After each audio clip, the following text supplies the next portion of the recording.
Subscribe to Infidelity Tales Lab for more stories. Now, let's begin this one. Chapter 1. The Perfect Facade. Harvey Hawley had built his life on precision and control. At 34, he was a senior aerospace engineer at North Star Dynamics, designing navigation systems for commercial satellites, work that required mathematical exactness and an ability to see patterns others missed. His colleagues often joked that Harvey could calculate trajectories in his sleep, but what they didn't know was that he applied the same analytical mind to everything. Finances, relationships, problems. He'd met Miranda Ford during his graduate program at MIT. She was studying marketing, vivacious and charming, the kind of woman who could light up a room just by walking into it. Harvey, more reserved and calculating, found himself drawn to her spontaneity. She was everything he wasn't: impulsive, emotional, social. For 3 years of dating and 5 years of marriage, he convinced himself they balanced each other out. Their daughter, Hope Hoffman Hawley, named after Miranda's late grandmother, had arrived 6 years ago, turning their Boston brownstone into something that felt like a real home. Harvey threw himself into fatherhood with the same dedication he applied to everything else. He learned to braid hair from YouTube videos, memorized every princess movie, and turned bedtime into an elaborate ritual of stories he invented himself, featuring a brave princess named Hope who solved problems with cleverness rather than magic. But over the past 18 months, Harvey had noticed the patterns shifting. Miranda's phone, once carelessly left on counters, now went everywhere with her. She'd started going to the gym 5 days a week, admirable, except she never seemed to actually work out. Her body hadn't changed, but her wardrobe had. Expensive lingerie appeared in drawers, pieces Harvey never saw her wear at home. She'd come home smelling of cologne that wasn't his, with explanations about happy hours with a marketing team that became more frequent and elaborate. Harvey didn't confront her. Instead, he did what he did best. He gathered data. He noticed the Wednesday afternoon client meetings that weren't on her work calendar. He saw the deleted call logs, recovered them from the cell phone bill. He found the credit card statements showing hotel rooms in Boston when she was supposedly at conferences in New York. A restaurant in the North End charged to their joint account on their anniversary, while Harvey had been home with Hope, and Miranda claimed to be working late. The pattern was unmistakable. Miranda was having an affair. What Harvey couldn't quite figure out was with whom. The phone number that appeared most frequently on the bills was registered to a Jeremy Sullivan, but a quick search revealed nothing useful: common name, no obvious connection to Miranda's social or professional circles. Then, 3 weeks before Christmas, Harvey found the second phone. He'd been looking for Hope's missing tablet stylus in Miranda's car when he discovered it wedged beneath the driver's seat, a cheap burner smartphone, the kind people used when they didn't want to be traced. Harvey's hands had trembled slightly as he powered it on a rare break in his usual composure. The messages painted a vivid picture. Miranda and someone named Jay had been involved for nearly 14 months. The explicit photos made Harvey's stomach turn. But what cut deeper were the messages about him. Harvey suspects nothing. He's too buried in his satellite calculations to notice what's happening on Earth. He's so boring, Jay. Last night he spent an hour explaining orbital mechanics to Hope, our SIXYEAROLD. I can't wait until this is over. You, me, and the money will finally be free. The money. Harvey had felt his analytical mind kick into overdrive, pushing aside the emotion. What money? He began auditing their finances with forensic precision. What he discovered made his blood run cold. Over the past year, Miranda had systematically drained their joint savings nearly $87,000, funneling it into an account Harvey didn't have access to. She'd taken out a home equity line of credit against the brownstone without his knowledge, forging his signature, pulling another $120,000. Their retirement accounts, once healthy, had been liquidated with early withdrawal penalties she'd somehow hidden from him. Miranda wasn't just having an affair. She was planning to leave him destitute. Harvey sat in his home office that December night, the burner phone on the desk beside him, and felt something cold and calculating settle into his chest. He'd spent 8 years loving this woman, building a life with her, trusting her with everything. He'd given her his loyalty, his finances, his daughter's well-being, and she'd turned it all into a weapon against him. The question wasn't whether to fight back. Harvey Hawley had spent his career solving impossible problems, finding elegant solutions to complex equations. This was just another problem to solve. The question was how to make the solution permanent. Chapter 2. The Lawyer and the Evidence. Harvey's attorney, Benjamin Bliss, had a reputation for being ruthless in divorce proceedings. A former prosecutor turned family law specialist, Benjamin had seen every trick, every manipulation, every dirty tactic spouses could deploy against each other. His office in downtown Boston reflected his personality. Sharp, efficient, no wasted space. "You did the right thing making copies before confronting her," Benjamin said, reviewing the documents Harvey had brought. The burner phone, still powered on, sat between them like evidence at a trial. "Though I wish you'd come to me before she knew you were onto her." "I haven't confronted her," Harvey said calmly. "She doesn't know I know." Benjamin's eyebrows rose. "You've been sitting on this for how long?" 2 weeks. "Since I found the phone. And you haven't said anything?" Most people would have exploded by now. Harvey's expression didn't change. Emotion clouds judgment. "I needed to understand the full scope before taking action. I still don't know who Jay is. The number on the burner doesn't match the number I found on our cell bills. She's using at least 2 different methods of communication." Benjamin leaned back, studying his client with new appreciation. "You're treating this like one of your engineering problems. Because it is one. Variables, unknowns, desired outcomes. I need to solve for all variables before I act." Harvey pulled out a flash drive. "I've documented everything. Financial transactions with timestamps, screenshots from the burner phone, recordings from our home security system showing her taking documents from my office, her lies about her whereabouts cross-referenced with actual locations from our cell phone GPS data. You've been thorough." "I'm always thorough." Harvey's voice was level, almost cold. "I need to know my options. Full custody, financial recovery, and I want her prosecuted for the forgery on the home equity line." "That's fraud." Benjamin whistled low. "Harvey, I need to be honest with you. Massachusetts is a no-fault divorce state. Adultery matters, but it's not the nuclear weapon it used to be. As for custody, judges prefer joint arrangements unless the mother is demonstrably unfit." "Correct, and nothing you've shown me proves that. Adultery doesn't equal bad parenting in the court's eyes." Harvey had expected this. What would prove it? Evidence of neglect, abuse, substance problems, exposing the child to dangerous situations or people. Something that shows she's putting her own interests above the child's welfare in a way that's actively harmful. Harvey filed this information away. And the financial fraud? That's more promising. The forged signature on the HELOC is a crime. We can use that as leverage. Maybe force her into an unfavorable settlement to avoid prosecution. "But Harvey," Benjamin's tone softened slightly. "Is that really what you want? To send your daughter's mother to prison?" "I want her to face consequences for her actions," Harvey said. "Just like anyone else would." What Harvey didn't tell Benjamin was that he'd already started planning 3 moves ahead. The attorney was a piece on the board, useful but limited. Harvey needed more pieces, positioned perfectly, before he could execute the endgame. That night, Harvey did something he'd been planning for days.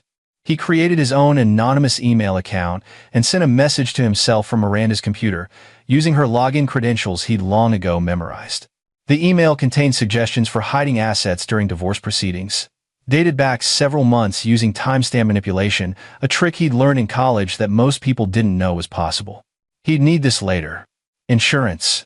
2 days before Christmas, Harvey made his next move.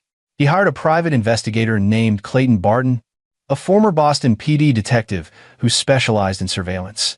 Harvey provided the phone numbers, the patterns of behavior, everything he'd compiled. "I need to know who she's seeing," Harvey explained. "Full documentation. Photos, video if possible. I need to know if my daughter has ever been exposed to this person." Clayton, a grizzled man in his 50s with sharp eyes, nodded. "Most guys in your position want this information to blow up their wife's life." "I'm not most guys," Harvey said. "I want information because information is power. What I do with it depends on what you find." "Fair enough. Give me a week." Harvey gave him 3 days. On December 23rd, Clayton called. "You're going to want to see this in person." They met at a coffee shop in Cambridge. Clayton slid a tablet across the table, and Harvey watched the video that would change everything. Miranda, meeting a man outside a hotel in Newton. The man was younger, maybe late 20s, athletic build. They kissed not a friendly peck, but the kiss of people who knew each other's bodies intimately. The man handed Miranda an envelope. She counted cash, then laughed at something he said. "That's Jerome Maxwell," Clayton said. "Works as a personal trainer at the gym Miranda goes to. Lives in a studio apartment in Alston. Drives a 10-year-old BMW. Has about $15,000 in credit card debt according to my sources." "So, she's been paying him," Harvey said quietly. "Looks like it. But here's where it gets interesting." Clayton swiped to another video. This was yesterday. Miranda and Jerome in a car, arguing. Harvey couldn't hear the audio, but their body language was unmistakable. Jerome was angry, gesturing wildly. Miranda looked scared. She handed him something in another envelope, and he grabbed her wrist hard enough that she flinched. Harvey felt his jaw tighten. Whatever else Miranda had done, she didn't deserve to be physically intimidated. "There's more," Clayton said. "I did a deep background. Jerome has a sealed juvenile record, but my source says it was for assault. 2 domestic disturbance calls at previous residences, no charges filed. And he's been photographed going into a known gambling house in Dorchester 3 times in the past month. So, he's in debt, possibly violent. And she's been funding him." Harvey's mind was already racing through the implications. Has Hope ever been around him? Not that I could confirm. Miranda's been careful about that, at least. Harvey felt something loosen slightly in his chest. At least there was that. "What do you want me to do with all this?" Clayton asked. Harvey looked at the tablet, at the image of Miranda frozen mid-argument with her lover. In that moment, he made his decision. "Send everything to my attorney. Every photo, every video, every piece of documentation. And Clayton, I need you to keep watching. Especially around Christmas. I have a feeling things are about to get worse before they get better." Clayton studied him. "You're planning something." "I'm preparing for multiple contingencies," Harvey corrected. "There's a difference." Chapter 3. Christmas morning. Harvey woke at 5:47 a.m. on Christmas morning, precisely 13 minutes before his alarm. Old habits, from his military father Garrett Carlson, a retired Marine colonel who'd taught Harvey that discipline was the foundation of success. The brownstone was quiet. Through the wall, he could hear Hope's soft breathing from her room. She'd insisted on sleeping alone on Christmas Eve, wanting to be brave enough to catch Santa. The thought made Harvey's chest ache. Miranda's side of the bed was cold. She'd come home late the night before, smelling of wine and offering vague explanations about a friend's Christmas party. Harvey had pretended to be asleep, listening as she'd made a phone call in the bathroom, her voice low and urgent. "I can't do it tonight. He's right here. Tomorrow morning, I promise." "Yes, I'll make it clear." Harvey had lain in the dark, his engineer's mind already calculating the angles, the possibilities, the likely outcomes of whatever Miranda was planning. Now, in the gray dawn light, he went through his morning routine with mechanical precision. Shower, shave, coffee. He'd already positioned his phone to record the living room from the bookshelf, a new security camera he'd installed days ago, disguised as a picture frame. Miranda hadn't noticed. At 6:30, Hope's door burst open. "Daddy, it's Christmas." Harvey scooped her up, drinking in her excitement, the pure joy on her face. She had his dark hair and Miranda's green eyes, and in moments like this, she was the only thing in the world that mattered. "Let's go see what Santa brought," he said, carrying her downstairs. The living room looked like a magazine spread. Harvey had stayed up late arranging presents, stringing lights, creating the perfect Christmas morning scene. He'd always been the one to handle holidays. Miranda complained that he was too meticulous, but Hope loved it. They were halfway through opening presents when Miranda appeared on the stairs. Harvey felt his instincts prickle. Miranda's expression was wrong, too composed, too calculated. She was wearing makeup at 7 a.m. on Christmas morning, her hair styled, her phone in her hand. "Hope, honey," Miranda said, her voice syrupy sweet. "Can you come here for a minute?" Hope, surrounded by wrapping paper and new toys, looked up. "But Mommy, I'm opening." "Now, Hope." The sharpness in Miranda's tone made Hope flinch. Harvey stood slowly, every sense on alert. Miranda positioned herself in the center of the room, her phone held at an angle. She was recording. "Hope, sweetheart, I need to tell you something." Miranda's voice took on a theatrical quality, that made Harvey's stomach drop. Santa isn't coming anymore. Do you know why? Hope's face crumpled in confusion. But he already came. The presents, those are from Daddy. Miranda's smile was cruel. Santa's not coming because you're the reason Daddy and I are getting divorced. This is your fault. Our family is breaking up because of you. The world seemed to stop. Hope's face went through a series of expressions: confusion, disbelief, and then absolute devastation. She began to cry. Not the normal tears of a disappointed child, but deep, wrenching sobs that came from her core. No, no, no. Hope screamed, her small body shaking. I'll be good. I promise. Please, Mommy. I'll be so good. She ran to her room, and Harvey heard her door slam, heard her destroying her new toys in her anguish. The sounds of her 6-year-old daughter's world collapsing echoed through the house. Harvey looked at Miranda, who was still recording, a satisfied smirk on her face. What the hell did you just do? His voice was quiet, deadly calm. I'm documenting your emotional abuse, Miranda said smoothly. How you've turned our daughter against me. How you've created this toxic environment. This will play very well in court. Harvey understood then. This was Miranda's play to provoke him into a reaction, to paint him as the unstable one while she played the victim. She'd broken their daughter's heart on camera, planning to edit it later, to frame it as his fault. But Miranda had made one critical mistake. She didn't know about Harvey's hidden cameras. Get out, Harvey said quietly. This is my house too. I said get out. Go to your lover's apartment. Go anywhere. But you're not staying here while our daughter is upstairs sobbing because you told her she destroyed our family. Miranda's mask slipped for just a second, surprise flickering across her face. She hadn't expected him to know. I don't know what you're talking about. Harvey pulled out his phone and played a 10-second clip. Miranda and Jerome kissing outside the hotel, her hand on his chest, his hand on her waist. Miranda's face went white. You have two choices, Harvey said, his voice still eerily calm. You can leave now, voluntarily, and we can handle this like adults. Or, I can call the police and report that you just emotionally abused our daughter, and we can see how that plays in court when they see the full video. You're recording. Everything. Always. You should know that about me by now, Miranda. I'm thorough. They stared at each other, years of marriage crystallizing into this single moment of absolute understanding. Miranda saw that she'd miscalculated. Harvey saw that his wife was even worse than he'd imagined. This isn't over, Miranda hissed, grabbing her purse. No, Harvey agreed. It's just beginning.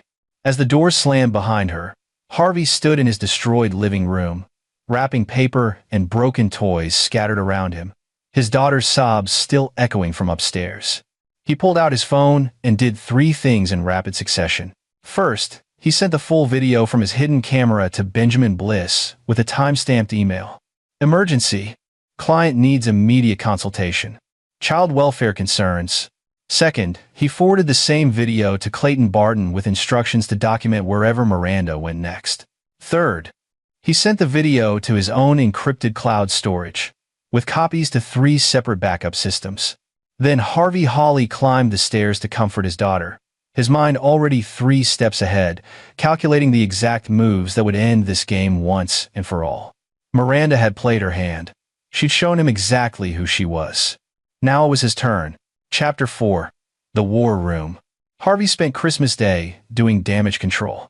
Hope had cried herself into exhaustion, finally falling asleep, clutching her favorite stuffed penguin, a gift from Harvey's father, before Garrett had passed away 2 years ago. The old Marine would have appreciated the battle Harvey was about to wage. While Hope slept, Harvey worked. He'd transformed his home office into what his MIT friends would have called a war room. 3 monitors displayed different information streams. One tracking Miranda's location via the shared phone plan, GPS. One running facial recognition searches on Jerome Maxwell through publicly available databases. One compiling a timeline of every financial transaction Miranda had made in the past 18 months. At 2 p.m., Benjamin Bliss called. I've seen a lot of terrible things in 20 years of family law, Benjamin said without preamble. What your wife did this morning ranks in the top 5. I've already filed an emergency motion for a temporary restraining order and sole custody. We have a hearing scheduled for December 27th, day after tomorrow. Judge Patricia Mueller is presiding. What are our chances? With that video? Excellent. No judge wants to be the one who left a child in the care of someone who would weaponize Christmas to emotionally torture her own daughter. But Harvey, I need to know, is there anything else? Any skeletons in your closet Miranda could use? Harvey had anticipated this question. Nothing. I've never hit her, never abused substances, never had an affair. My record is clean. My job is stable, stellar performance reviews, no disciplinary actions. I coach Hope's soccer team. I volunteer at her school. There's nothing there. What about her? Besides the affair and the financial fraud? I'm still gathering intelligence, Harvey said. But I believe Jerome Maxwell, her lover, may have a history of violence. I'm working on confirming that. Work faster. The more ammunition we have going into that hearing, the better. After hanging up, Harvey made a decision that would have surprised the colleagues who thought of him as purely analytical. He called his sister. Alexis Ross had inherited their father's military bearing, but their mother's emotional intelligence. She was a criminal psychologist for the FBI, based in Quantico, and she understood the darkness humans were capable of in ways Harvey's equations could never capture. "Merry Christmas, little brother," Alexis answered. "Though from your tone, I'm guessing it's not very merry." Harvey explained everything. The affair, the money, the Christmas morning incident. Alexis listened without interrupting, her breathing the only sound on the line. When he finished, there was a long silence. "Harvey, I need you to listen to me very carefully," Alexis finally said. "What Miranda did wasn't just cruel. It was calculated psychological abuse. She deliberately chose the moment of maximum impact, Christmas morning, Santa, in front of you, but framed to make it seem like your fault. That's not someone acting on impulse. That's someone executing a plan."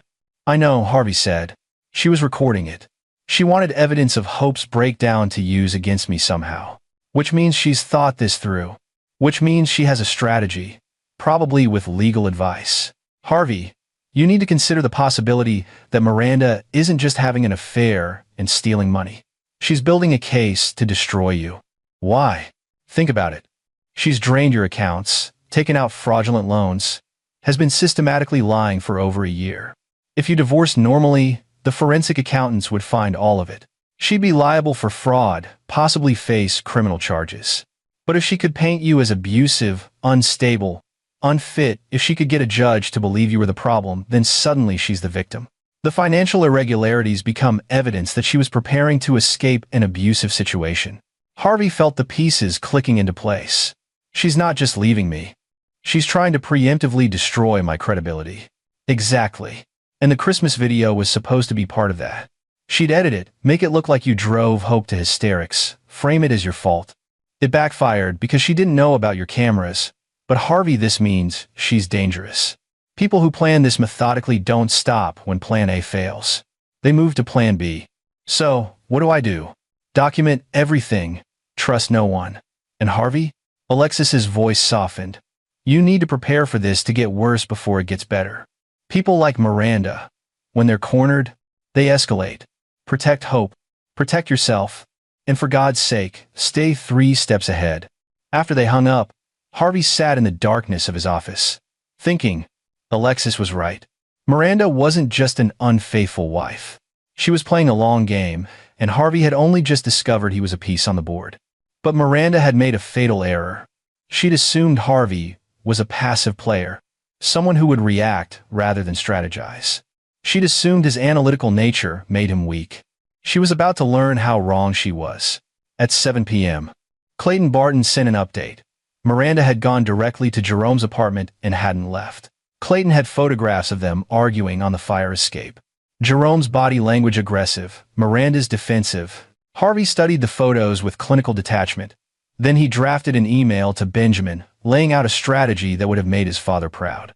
If Miranda wanted war, Harvey would give her war. But it would be fought on his terms, with his weapons, on terrain of his choosing. The first battle would be in Judge Mueller's courtroom in 36 hours. And Harvey Hawley didn't lose battles. Chapter 5.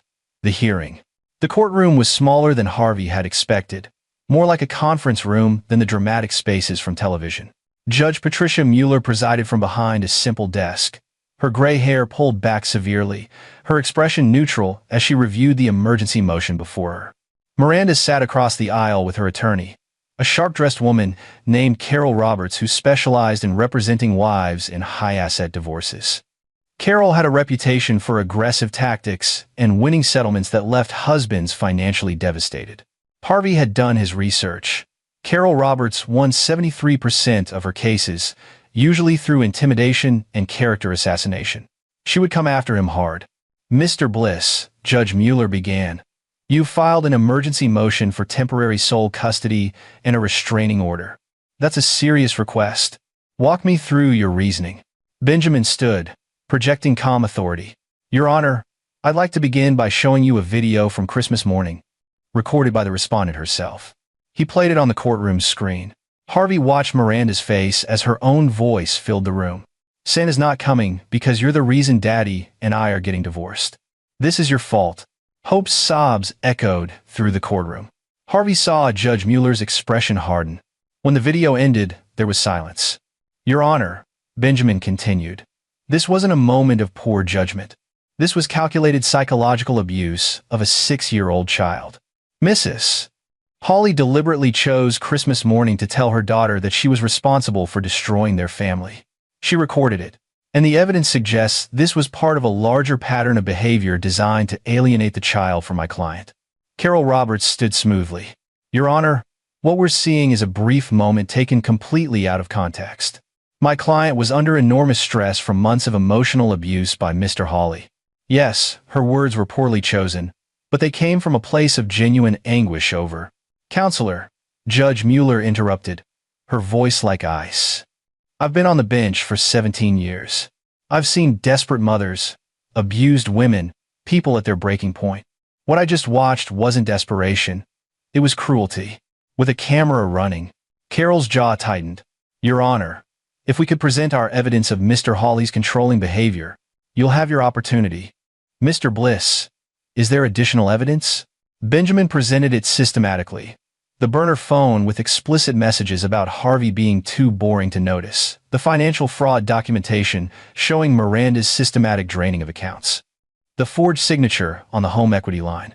Clayton's photographs of Miranda with Jerome. Each piece of evidence landed like a hammer blow. Harvey watched Miranda's composure crack, watched Carol Roberts frantically taking notes, already trying to construct a defense. "Your Honor," Carol said when it was her turn, "my client admits to having a relationship with Mr. Maxwell during a period when her marriage was already effectively over. As for the finances, Mrs. Hawley believed she had the right to access marital funds to secure her future given Mr. Hawley's controlling behavior around money." "The forged signature?"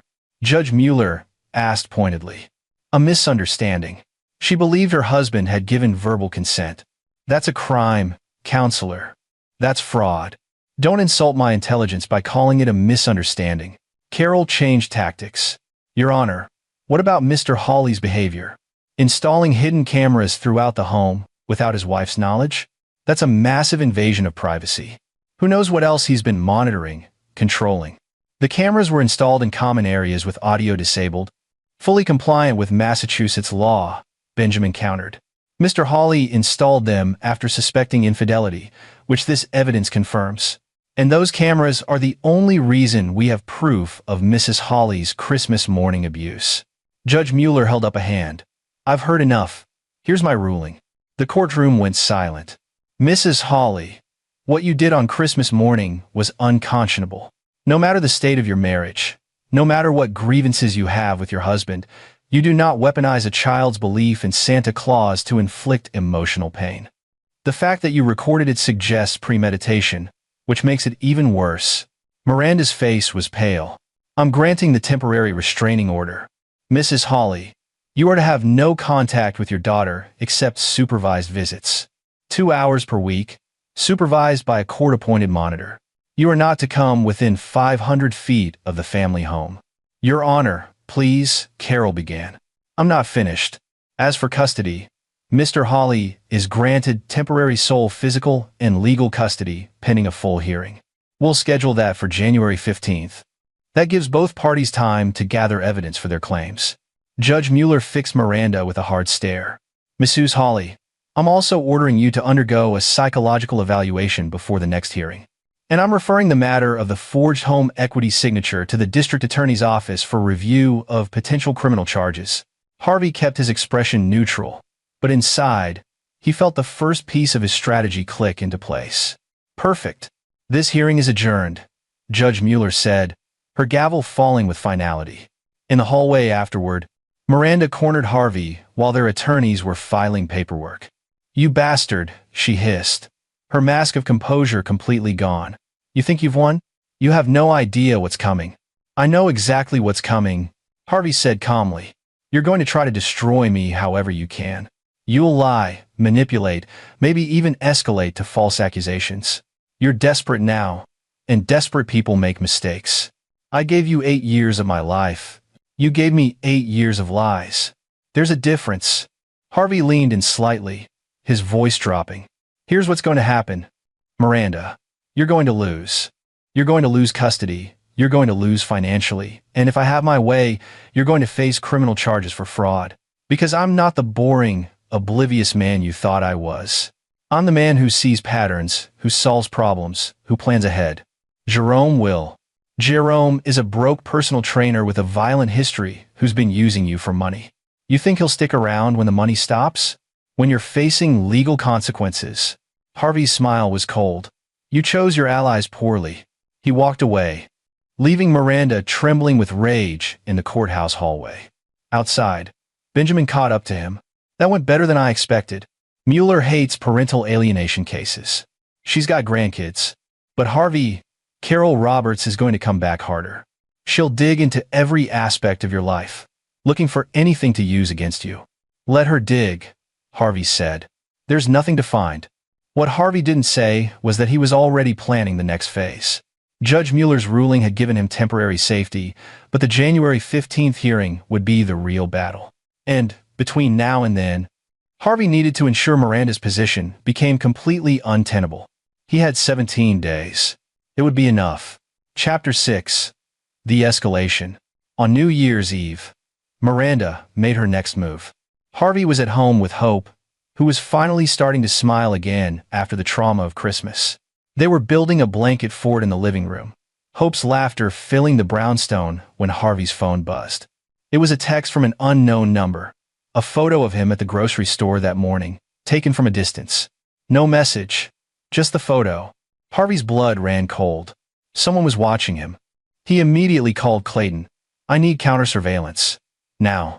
Clayton arrived within an hour, sweeping the brownstone for bugs, checking Harvey's car, analyzing the photo.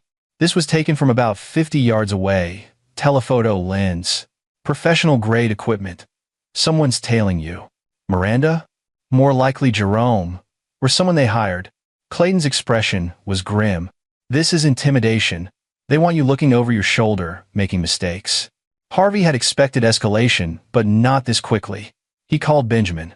File for a restraining order expansion, Harvey instructed. Include Jerome Maxwell. I want documentation that we warn them off before this gets worse. But it was already getting worse.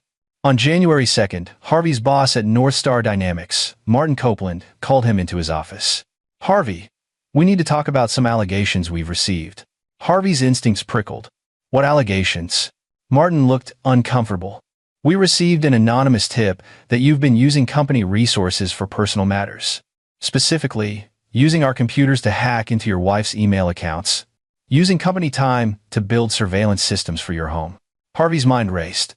None of it was true. He'd been meticulous about separating work and personal. But someone had planted this seed, trying to get him fired. Martin, I can prove every one of those claims is false. My work laptop logs, my timesheets, everything is documented. I believe you, Martin said, holding up a hand. But HR requires an investigation. You're being placed on paid administrative leave pending review. I'm sorry, Harvey. My hands are tied. Harvey walked out of North Star knowing exactly what had happened. Miranda or Jerome had called in a false report, trying to destroy his professional reputation. It was clever. Even if the investigation cleared him, the taint would remain. But they'd made a mistake. The false accusation gave Harvey ammunition. That night, Harvey received a visitor, Alexis, who'd driven up from Quantico. "You sounded stressed on the phone," she said, hugging her brother. "Figured you could use backup." Over coffee, Harvey laid out everything that had happened since the hearing. The surveillance photo, the false workplace accusations, Miranda's increasingly erratic behavior, according to Clayton's reports. "She's spiraling," Alexis said. "This is what I warned you about. She thought she had control, thought she was executing a perfect plan. Now it's falling apart, and she's lashing out. How do I stop it?" Alexis was quiet for a long moment. "You need to give her a way out that she thinks she controls. Right now, she's fighting because she thinks she can still win. You need to show her she can't, but do it in a way that makes her choose surrender over escalation." "I'm listening." "The financial fraud is your biggest weapon. She forged your signature, stole over $200,000. That's serious prison time if prosecuted. But you could offer a deal. She gives up all custody claims, agrees to an unfavorable financial settlement, and in exchange, you don't push for criminal prosecution. She'd never accept that. She will if the alternative is worse." Alexis leaned forward. "But first, you need to make the alternative absolutely clear. You need to show her that fighting you means losing everything: her freedom, her reputation, any hope of seeing hope. Only then will she consider surrender." Harvey understood. His sister wasn't just offering strategy. She was offering psychological warfare. "How do I do that?" "You build an unshakable case. Every interaction documented, every lie exposed, every ally she has. You isolate or turn. And when she's completely alone, completely exposed, you offer her the deal. She'll take it because she'll have no other choice." It was ruthless. It was exactly what Harvey needed. Over the next week, Harvey executed the plan with surgical precision. He hired a forensic accountant named Todd Riley, who traced every dollar Miranda had moved, building an airtight case of financial fraud. He worked with Benjamin to compile every text message, every email, every piece of evidence showing Miranda's manipulation and lies. He had Clayton document Jerome's increasingly violent behavior. The personal trainer had been photographed, shoving Miranda during an argument outside a bar, giving Harvey grounds to paint him as dangerous. Most critically, Harvey reached out to Miranda's family. Miranda's mother, Carol Roberts, no relation to Miranda's attorney, lived in Connecticut. She'd always been cold toward Harvey, believing her daughter had married beneath her. But Harvey knew something Miranda didn't. Her mother valued reputation above everything. Harvey sent her the Christmas video. 20 minutes later, Carol called, her voice shaking with rage. "Is this real?" "Every second of it," Harvey said. "Your daughter told her own child that she destroyed the family. On Christmas morning, while recording it." Silence. Then, "Miranda has always been difficult. But this, Mrs. Roberts, I'm calling because Hope is your granddaughter too. Whatever happens between Miranda and me, Hope deserves family who will protect her. I want you to know what Miranda is capable of. And I want you to understand that I will fight with everything I have to keep Hope safe." It was a calculated move, positioning himself as the reasonable one, the protective father, while letting Miranda's own actions speak for themselves. The call ended with Carol promising to think about what you've said. 2 days later, Miranda's mother called Miranda and told her she was cutting her off financially. No more help with legal fees. No more support. Clayton reported that Miranda and Jerome had a screaming fight that night, Jerome storming out and not returning for 2 days. Miranda's support system was collapsing. On January 12, 3 days before the custody hearing, Harvey received a call from Carol Roberts, Miranda's attorney. "My client would like to discuss a settlement," Carol said, her earlier aggressiveness replaced by weariness. "I'm listening," Harvey said. "Mrs. Hawley is willing to accept supervised visitation, reduced parenting time, and a 60-40 asset split in your favor. In exchange, you agree not to pursue criminal charges for the financial matters." Harvey had expected a lowball offer. This was better than he'd hoped. "Not good enough," he said calmly. "Here are my terms. I get sole legal and physical custody. Miranda gets supervised visits, 4 hours per month, pending successful completion of parenting classes and therapy. Asset split is 80-20 inches my favor to compensate for the money she stole and the equity line fraud. She pays my legal fees. And she signs an affidavit admitting to the affair, the financial fraud, and the Christmas incident, to be used if she ever tries to modify custody in the future. That's completely one-sided. The alternative is I press charges.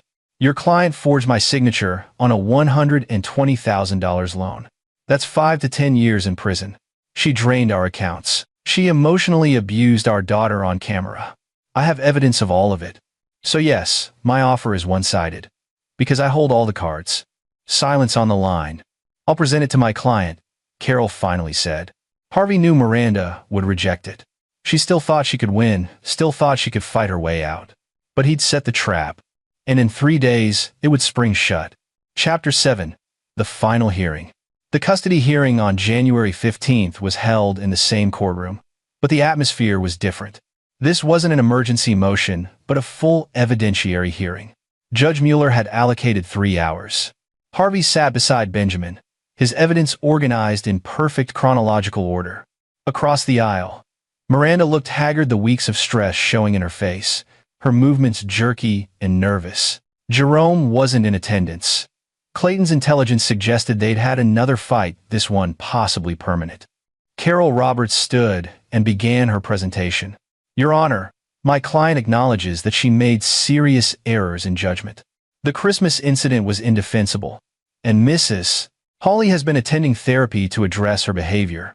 However, we believe Mr. Hawley has presented a one-sided narrative that paints him as a perfect father and my client as a monster. The truth is more nuanced.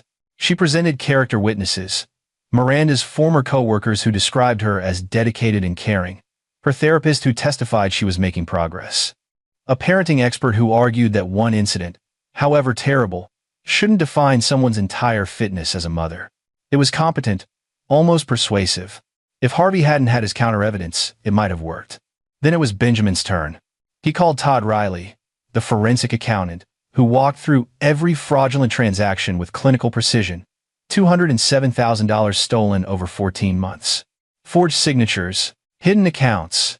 He called Clayton Barton, who testified about Jerome Maxwell's violent history and presented photographs of Jerome physically intimidating Miranda, evidence that she'd been bringing a dangerous person into her life while claiming to have Hope's best interests at heart.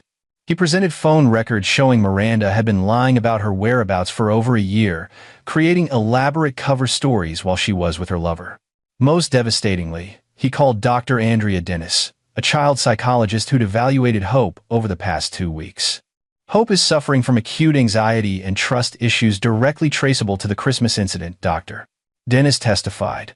She told me she's afraid to be happy because happiness might be taken away. She's afraid to trust her mother because, in her words, Mommy said I broke our family.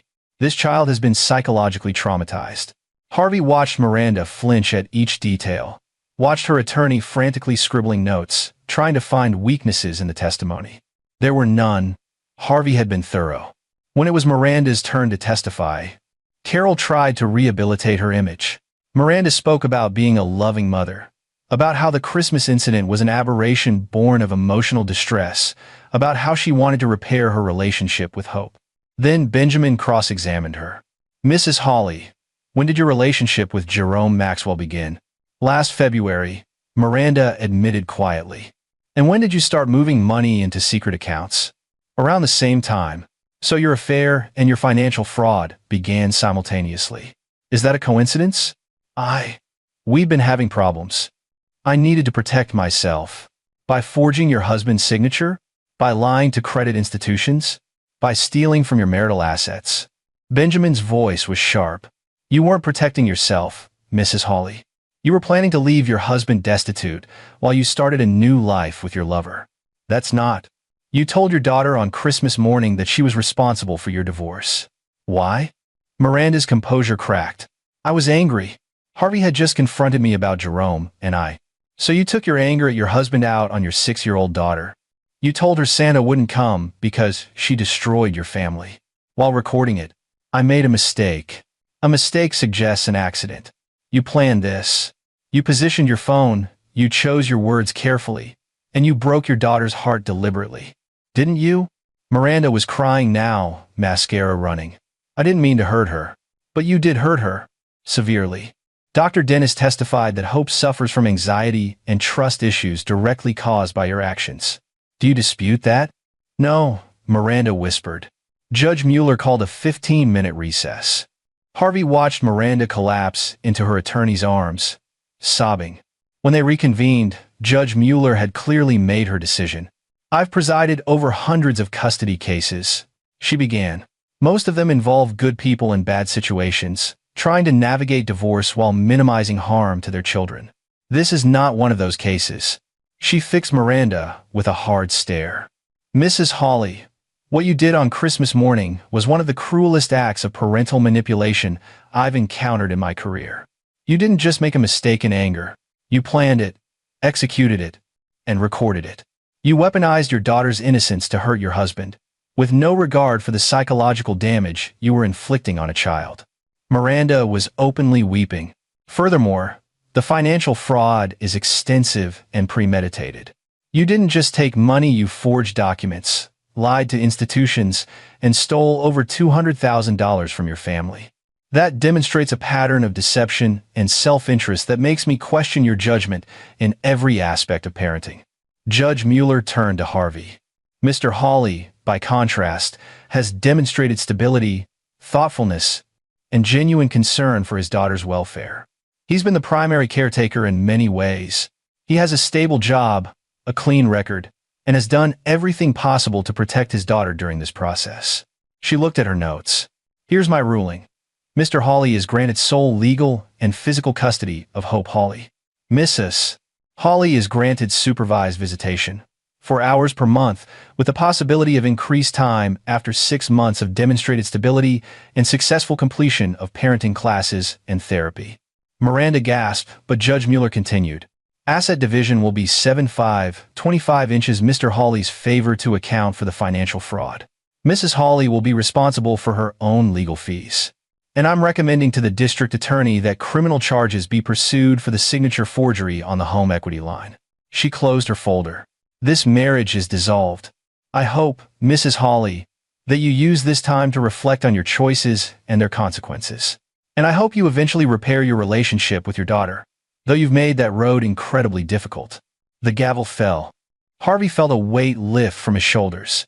It was over. In the hallway, Miranda tried to approach him, but Carol held her back. Don't, the attorney warned. You've already made enough mistakes. Harvey walked out of the courthouse with Benjamin, into the cold January air. Congratulations, Benjamin said. You won everything you wanted. No, Harvey corrected quietly. I won what I needed to protect my daughter. Miranda lost everything she deserved to lose. There was a difference. Chapter 8. The Aftermath. 2 weeks later, the pieces of Miranda's collapse were evident to everyone.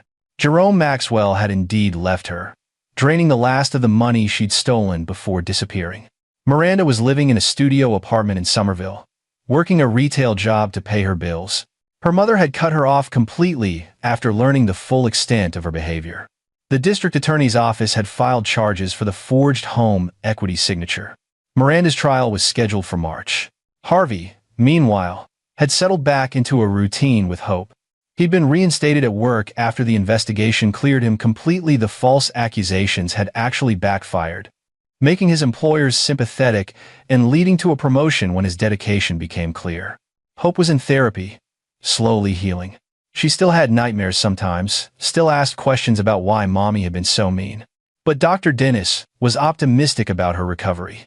On a Saturday in early February, Harvey took Hope to the park. She ran ahead to the playground, her laughter bright and genuine, the first time he'd heard her truly carefree since before Christmas. His phone buzzed. A text from Miranda. Can we talk, please? Harvey considered ignoring it, but curiosity won. They met at a coffee shop in Cambridge, Miranda arriving 10 minutes late, looking exhausted. Thank you for meeting me, she said quietly. Harvey just nodded, waiting. I wanted to apologize. To you, to Hope, for everything. Miranda's hands shook as she held her coffee cup. I've been in therapy, working through a lot, and I'm starting to understand how badly I screwed up. Understanding isn't the same as fixing, Harvey said. Hope still has nightmares. She still asks me if she's the reason we're not together. I know, and I know there's nothing I can say to make it better. But I wanted you to know that I'm not fighting anymore. I'm accepting the custody arrangement. I'm going to prove I can be a better person, a better mother, even if it takes years. Harvey studied her, looking for manipulation, for deception. He found only exhaustion and something that might have been genuine remorse. Why Jerome? He asked. Of all the ways to blow up our marriage, why him? Miranda laughed bitterly. Because I'm an idiot. Because he made me feel young and exciting, and I was so bored with being responsible. Because I convinced myself I deserved more than what I had. She met his eyes. I threw away a good man and a beautiful daughter for someone who only wanted my money. I know there's no coming back from that. No, Harvey agreed. There isn't. Are you going to push for the criminal charges? This was the moment Harvey had been thinking about for weeks.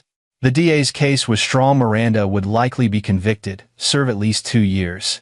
She'd have a felony record, making employment nearly impossible afterward. It would be justice. It would be deserved. It would also mean Hope's mother in prison during her formative years. I'm going to tell the DA I support a plea deal, Harvey said finally. Probation, restitution, community service. You'll have a record, but no prison time. On one condition, anything. You never, ever try to manipulate Hope again. No using her as a weapon. No poisoning her against me. You accept your 4 hours a month. You do your therapy, and you earn back her trust the right way. 1 month at a time. 1 supervised visit at a time. Until maybe you've proven you can be the mother she deserves. Miranda's eyes filled with tears. I promise. Promises don't mean much from you anymore. But I'm not doing this for you. I'm doing it because Hope asked me yesterday if Mommy would ever love her again. And I told her yes. Don't make me a liar. He stood to leave. Harvey, Miranda's voice was small. You were always too good for me. I hope you know that. I know I'm good enough for my daughter, Harvey said. That's all that matters now. He walked out, leaving Miranda at the table, and drove back to the park where Hope was waiting. Chapter 9. New Beginnings.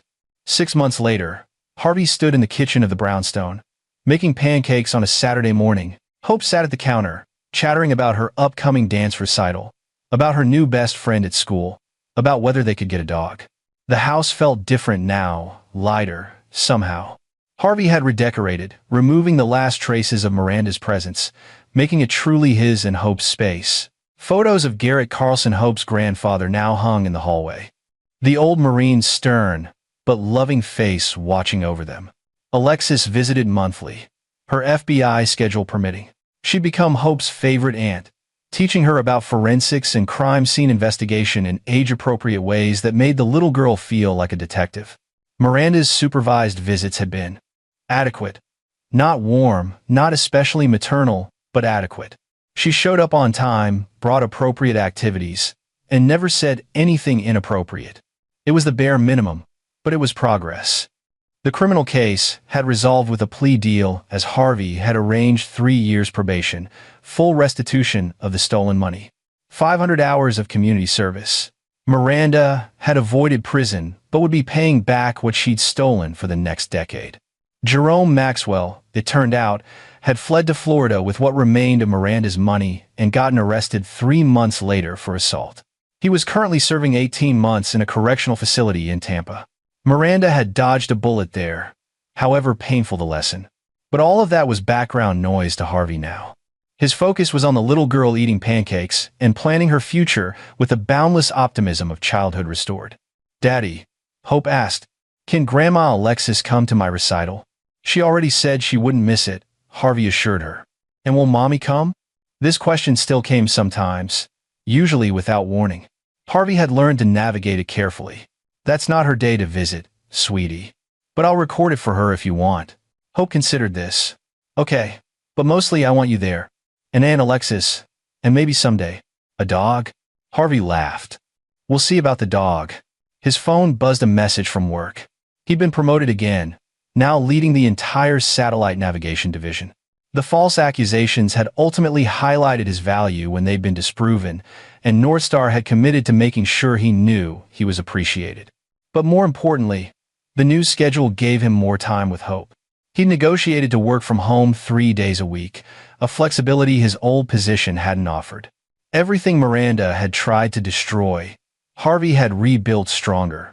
That afternoon, he and Hope went to the cemetery where Garrett Carlson was buried. They brought flowers, as they did every month. "Hi, Grandpa," Hope said to the headstone. "I got an A on my science project. Daddy helped me build a volcano." It was awesome. Harvey stood back, letting his daughter talk to the grandfather she'd barely known, but whose legacy lived on in both of them. Garrett had taught Harvey discipline, strategy, the importance of thinking 3 moves ahead. Those lessons had saved him. As they walked back to the car, Hope slipped her small hand into his. "Daddy, I'm glad it's just us now." "Is that bad?" Harvey stopped, kneeling to her eye level. "It's not bad, sweetheart. It's honest. And sometimes just us is exactly right. Will you always be here?" "Always," Harvey promised. "That's what dads do." They drove home through the spring sunshine, Hope singing along to the radio, Harvey mentally planning the evening homework, dinner, maybe a movie. It was simple. It was routine. It was everything he'd fought for. That night, after Hope was asleep, Harvey sat in his office and opened a locked drawer. Inside was a folder containing every piece of evidence from the divorce. The videos, the financial documents, the surveillance photos. He kept it all. Insurance against Miranda ever trying to relitigate custody. But tonight, looking at it, Harvey realized he didn't need it anymore. Miranda had lost.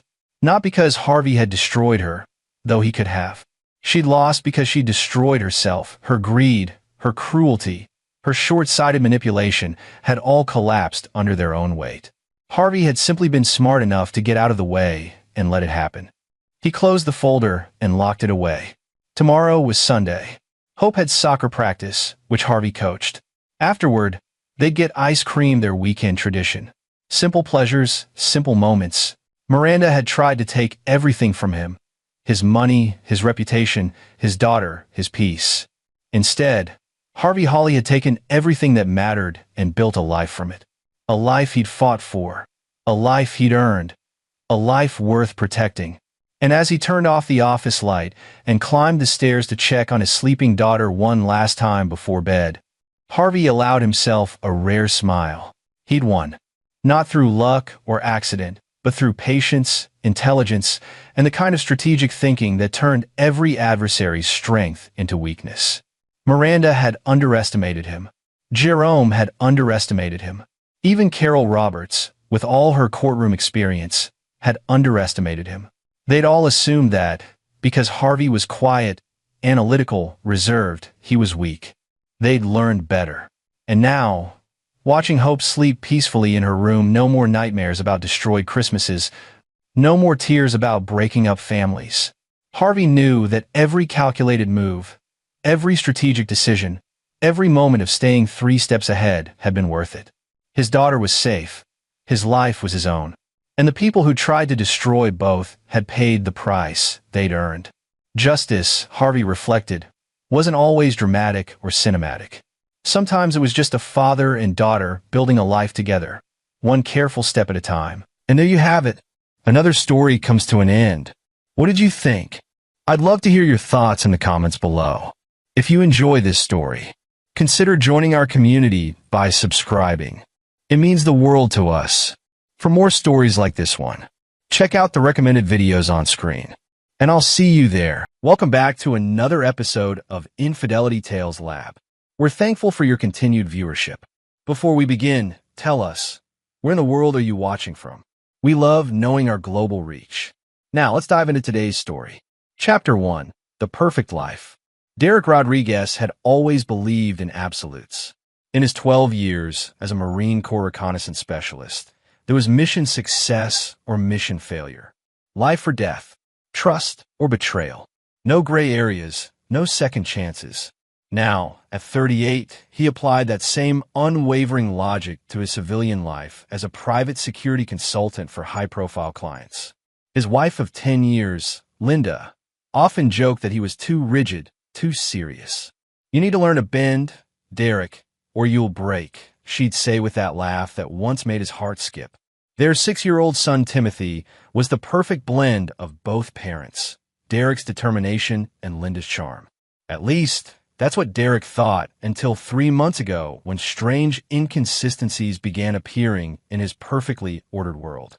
Linda, a freelance marketing consultant, had suddenly become busier than ever. Late nights at the office, weekend conferences that seemed to multiply, and a new glow about her that Derek initially attributed to career success. She'd lost weight, changed her perfume, and started paying more attention to her appearance. When Derek mentioned it, she'd brush it off as finally taking care of myself again. But Derek's training had taught him to notice details others missed. The way Linda now kept her phone face down during dinner. How she'd shower immediately after coming home, even from short errands. The receipts for restaurants he'd never been to. Charged her credit card during lunch hours when she claimed to be working from home. Timothy had been acting strange too. More withdrawn, less talkative about his daily activities. The boy who used to chatter endlessly about school and friends now gave monosyllabic answers when Derek asked about his day. Derek attributed it to normal childhood phases, but his instincts whispered otherwise. The wedding invitation had arrived 6 weeks ago. Linda's sister-in-law, Patricia, was marrying her longtime boyfriend in an intimate ceremony at the historic Riverside Manor. Derek had never particularly liked Patricia, too dramatic, too attention-seeking, but family was family. Linda had been unusually excited about the event, spending considerable time shopping for the perfect dress and coordinating details with other family members. "It'll be good for us to get out and celebrate something happy," Linda had said, her eyes bright with an enthusiasm Derek hadn't seen directed at him in months. "Timothy loves weddings, and it's been too long since we've done something as a family." Derek agreed, though he noticed Linda spent more time on her phone during the weeks leading up to the wedding than she did talking to him. She claimed it was all wedding-related coordination, helping Patricia with last-minute details. Derek wanted to believe her, but his trained mind cataloged every inconsistency, every small lie that didn't quite align. The morning of the wedding, Derek watched Linda get ready with the precision of someone preparing for battle. Every detail was carefully considered. The way her dress hugged her newly svelte figure, the jewelry that caught the light just so, the makeup applied with artistic precision. She looked stunning, more beautiful than she had in years, and Derek felt a familiar pang of love mixed with something darker he couldn't quite name. "You look incredible," he told her honestly, adjusting his tie in their bedroom mirror. Linda smiled, but it didn't reach her eyes. "Thank you. I just want everything to be perfect today." Timothy was unusually quiet during the drive to Riverside Manor, staring out the window with an intensity that seemed too mature for his 6 years. Derek caught his son's eyes in the rearview mirror several times, noting how Timothy looked away quickly each time, as if hiding something. "You okay, buddy?" Derek asked as they pulled into the manor's circular driveway. Timothy nodded but didn't speak. Derek made a mental note to check in with his son again later. The ceremony itself was picture-perfect. Patricia looked radiant in her flowing white gown, and her new husband beamed with genuine happiness. Derek found himself studying the couple, remembering his own wedding day with Linda. The promises they'd made, the future they'd planned together. Everything had seemed so certain then, so permanent. As they moved to the reception, Derek noticed how Linda's attention seemed divided. She was present but distracted, checking her phone discreetly and scanning the crowd with an urgency that didn't match the relaxed atmosphere. When Derek asked if she was expecting an important work call, she quickly shook her head and slipped the phone back into her purse. "Just making sure I don't miss any of the photographer's group shots," she explained, but Derek noticed her hand trembling slightly as she reached for her wine glass. They found their assigned table near the back of the elegantly decorated reception hall. Timothy sat between them, picking at his food and observing the other guests with the same intense focus Derek had noticed in the car. The boy's behavior was becoming increasingly concerning, but before Derek could address it, the wedding party's entrance began, complete with a live band and coordinated lighting that transformed the space into something magical. Derek tried to relax, to enjoy the moment, but years of training had made hypervigilance his default state. He noticed everything. The way the best man's speech seemed rehearsed, how the maid of honor kept glancing toward their table, the photographer who seemed more interested in capturing candid moments than posed shots. Most disturbing of all was how Linda kept checking her phone despite her earlier explanation about group photos. As the evening progressed, Derek's unease grew. Linda excused herself twice for bathroom breaks that lasted longer than necessary. During this second absence, Derek watched her through the reception hall's large windows as she stood outside, engaged in what appeared to be an intense phone conversation. When she returned, her cheeks were flushed, and she seemed almost giddy with excitement. "Everything all right?" Derek asked. "Perfect," Linda replied, but her smile seemed forced. "Just family drama. You know how weddings bring out everyone's emotions." Derek nodded, but something about her answer felt rehearsed, like she'd been practicing it. He was about to probe further when Timothy suddenly grabbed his arm with surprising strength. Chapter 2. The Discovery. "Dad, let's go home. Right now." Timothy's whisper carried an urgency that made Derek's blood run cold. The boy's small hand gripped Derek's forearm with desperate intensity, his 6-year-old face pale with fear. Derek immediately shifted into alert mode, scanning the reception hall for potential threats while keeping his voice calm and reassuring. "What's wrong, buddy?" Timothy's eyes darted around nervously before fixing on Derek's face. "You didn't look under the table, did you?" The question seemed innocent enough, but something in Timothy's tone, a mixture of knowledge and terror, made Derek's instincts scream danger. He'd learned to trust his son's observations. Children often notice things adults missed, and Timothy had always been particularly perceptive. Derek slowly bent down, pretending to retrieve a dropped napkin while his eyes adjusted to the dim space beneath the table. What he saw there made his world tilt on its axis. Taped to the underside of the table was a small recording device, its red light blinking steadily. But that wasn't what froze Derek's blood. Next to it was a handwritten note in Linda's distinctive script. "Everything's ready. He suspects nothing.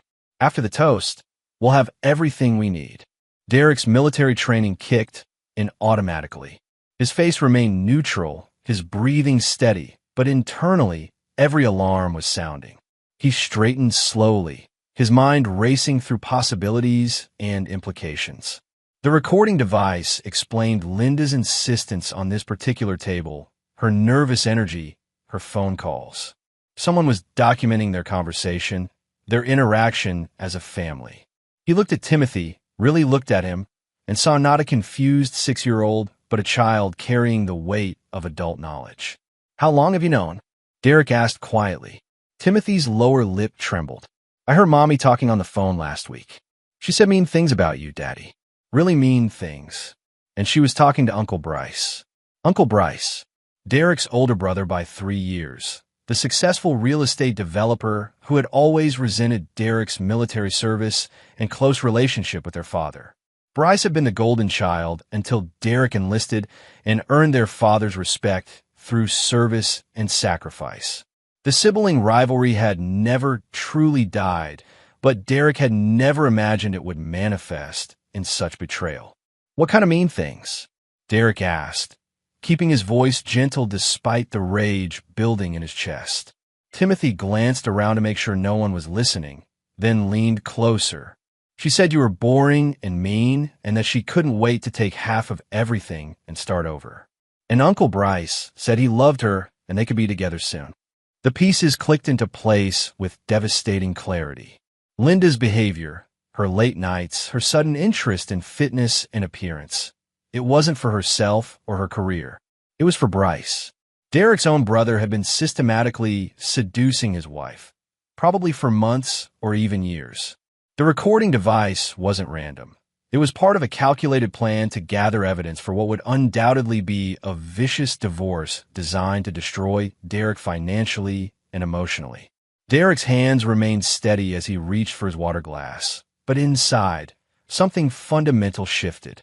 The part of him that had tried to believe in second chances, in the possibility of redemption, died quietly. What replaced it was something colder, more calculating, the part of him that had made impossible decisions in impossible places and never looked back. "Timothy," Derek said quietly, "we're going to leave now, but we need to be very careful. Can you do exactly what Daddy tells you?" The boy nodded solemnly, understanding instinctively that this was serious business.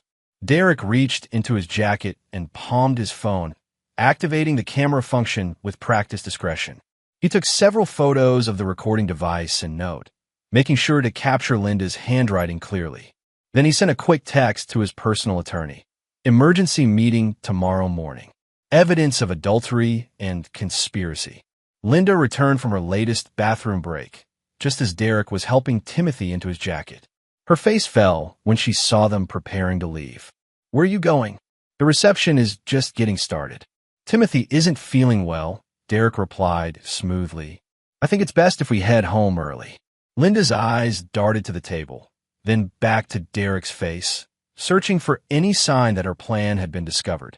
Maybe I should come with you, she offered, but Derek could hear the reluctance in her voice. No need to ruin your evening. Stay and enjoy the party. Timothy and I will be fine. Linda hesitated, clearly torn between maintaining her cover and ensuring her recording device remained undisturbed. Are you sure? I hate to leave you alone with a sick child. I've handled worse situations with less support, Derek replied, his tone carrying just enough edge to remind her of his military background. We'll be fine. He guided Timothy toward the exit, moving with purposeful casualness that wouldn't attract attention. As they walked away, Derek could feel Linda's eyes burning into his back, probably wondering whether her elaborate scheme had been compromised. In the car, Timothy was quiet until they were well away from Riverside Manor. Then, in a small voice, he asked, Are you and Mommy getting divorced? Derek's hands tightened on the steering wheel. What makes you ask that, buddy? Kids at school say that's what happens when parents stop loving each other. And Mommy doesn't look at you the same way anymore. The observation hit Derek harder than any physical blow. If a 6-year-old could see the dissolution of their marriage, it had been crumbling longer than Derek had realized. He'd been so focused on work, on providing and protecting, that he'd missed the slow erosion of everything he'd thought was solid. Sometimes adults make choices that hurt other people, Derek said carefully. But no matter what happens between Mommy and me, I will always love you, and I will always be your father. That never changes. Timothy nodded, but Derek could see tears forming in his son's eyes. Will I still get to live with you? The question ignited something fierce and protective in Derek's chest. The recording device, Linda's betrayal, even Bryce's treachery, all of it paled compared to the thought of losing daily access to his son. Whatever Linda and Bryce had planned, whatever evidence they thought they were gathering, Derek would make sure their scheme backfired spectacularly. You'll always have a home with me, Derek promised, and he meant it with every fiber of his being. As they drove through the quiet suburbs toward their house, a house that no longer felt like home, Derek's mind was already working through possibilities.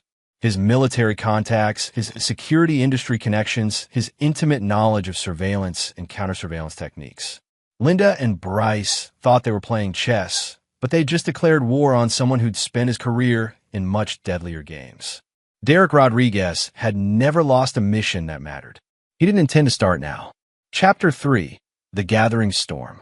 Derek spent the sleepless hours after midnight in his home office, the door locked and his laptop screen casting blue light across his face. Timothy was finally asleep after 2 bedtime stories and multiple reassurances that everything would be okay. Derek had tucked his son in with promises he intended to keep, no matter the cost. Linda had returned home around 1 a.m., her heels clicking against the hardwood floors with the careful precision of someone trying not to appear intoxicated. She'd peeked into Derek's office, offering a vague explanation about helping clean up after the reception, but Derek had simply nodded and continued working. She seemed relieved by his apparent disinterest and retreated to their bedroom without further conversation. What Linda didn't know was that Derek had spent those midnight hours conducting reconnaissance on his own life. Bank statements, phone records, credit card transactions, property deeds, all of it spread across his computer screen in a pattern that told a story of systematic betrayal. The evidence was damning and thorough. The private investigator Derek had used for client background checks had been more than willing to work through the night for triple rates. Marcus Holloway was an ex-cop with a reputation for discretion and results. By dawn, Derek had a comprehensive dossier on Linda and Bryce's relationship, complete with time-stamped photographs, hotel receipts, and communication records. The affair had been going on for 8 months, beginning during a family barbecue where Derek had been called away for a work emergency. It wasn't casual or accidental. It was calculated, passionate, and surprisingly sophisticated. Bryce had been funding Linda's business trips and work conferences while Derek paid their family's bills. They'd been using burner phones for most communication, but had gotten careless with their personal devices in recent weeks, probably confident that Derek remained oblivious. Most disturbing was the evidence of their longer-term planning. Bryce had been consulting with a divorce attorney for 3 months, strategizing how to maximize Linda's settlement while minimizing her responsibility for marital debt. They discussed claiming emotional abuse, financial control, and even military-related PTSD as grounds for Linda needing substantial support. Derek's service record, which he'd always considered an honor, was being weaponized against him. But Derek had found something else in his digital investigation, something that changed the entire game. Bryce's real estate business, while successful on the surface, was heavily leveraged and dependent on a few major investors. More importantly, Bryce had been cutting corners on safety inspections and using substandard materials in his low-income housing developments. The potential liability was enormous if the right person were to document the violations and present them to the proper authorities. Derek had also discovered that Linda's marketing consultancy was essentially fictional. She'd been using the business as a front to launder money for Bryce's accounts, creating fake invoices for services never rendered. It was tax fraud on a significant scale, potentially criminal, and completely unrelated to their affair. It seemed his wife and brother weren't just betrayers, they were criminals. At 6 a.m., Derek made his first phone call of the day to Ben Torres, his former squad leader who now ran a private military contracting firm in Virginia. Ben specialized in what he called complex problem resolution for clients who needed situations handled with absolute discretion. Derek Rodriguez. Ben's gravelly voice came through the secure line. Been a while, brother. What's the situation? I need a full workup on 2 targets, Derek said without preamble. My wife and my brother. They're planning to destroy me financially and take my son. I need leverage. I need it fast. Ben was quiet for a moment. This personal or professional? Both. They've been embezzling money and committing fraud, but I need more than that. I need something that makes them understand they've made a catastrophic mistake. Copy that. Send me everything you have. I'll have a team on it within 12 hours. Derek's second call was to his attorney, Rachel Kim, a former military JAG officer who specialized in complex divorce cases involving security clearances and military assets. She agreed to meet him at 9 a.m. Sunday morning for an emergency consultation. The third call was to his father, retired Colonel Miguel Rodriguez, whose Sunday morning run was interrupted by news that his sons were at war with each other. I always knew Bryce resented you, Miguel said after Derek explained the situation. But I never thought he'd stoop to this level of betrayal. What's your plan, son? I'm going to destroy them both, Derek replied without hesitation. Systematically, completely, and permanently. By the time I'm finished, they'll wish they'd never met each other, let alone decided to betray our family. Be careful, Derek. Revenge can consume you if you're not disciplined about it. This isn't revenge, Dad. It's justice. And justice requires precision. By 8 a.m., Linda was awake and moving around the house with nervous energy. She kept glancing at Derek, probably wondering if his early departure from the wedding had disrupted her recording plans. Derek maintained his normal Sunday routine. Coffee, news, preparation for Timothy's soccer game, while internally cataloging every word and action for future use. How are you feeling this morning? Linda asked, her tone carefully casual.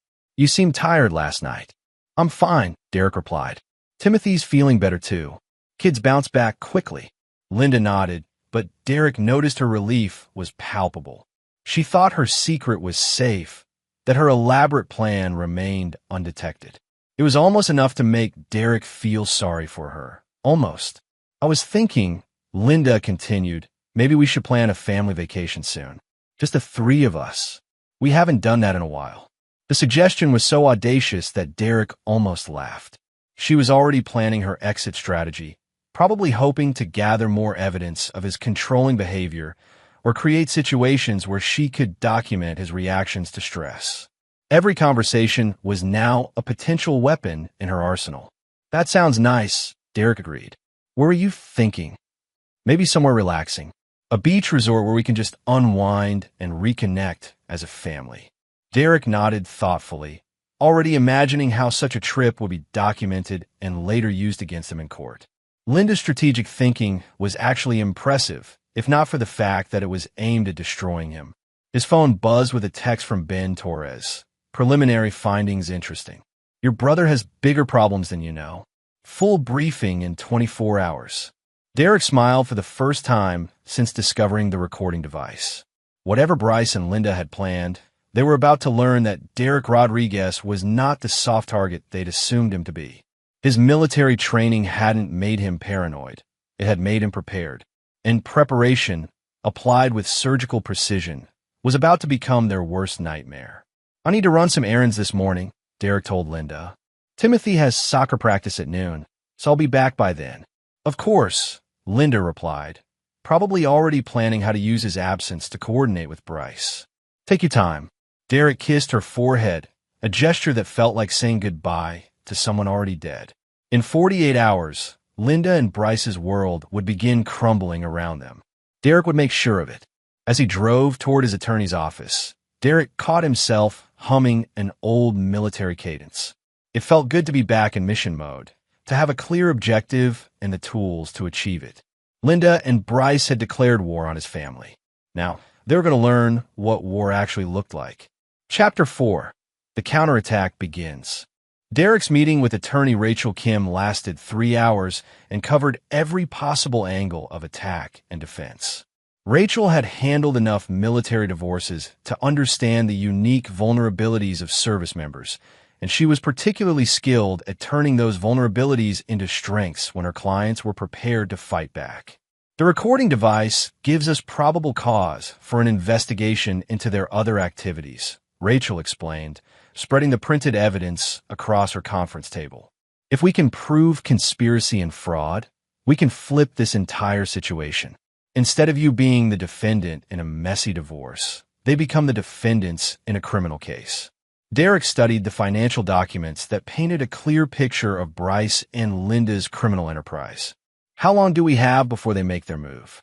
"Based on a timeline, I guess they're planning to file within the next 2 weeks. The recording device suggests they want evidence of you in an uncontrolled emotional state, probably triggered by some manufactured crisis. Classic manipulation technique.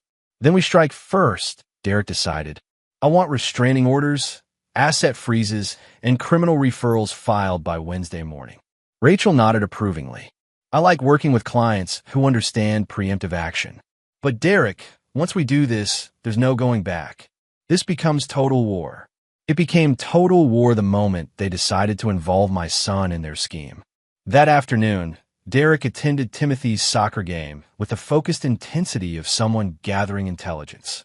Linda arrived separately, claiming she'd been running last-minute errands. But Derek noticed her phone was buzzing constantly with messages she answered discreetly from the sidelines.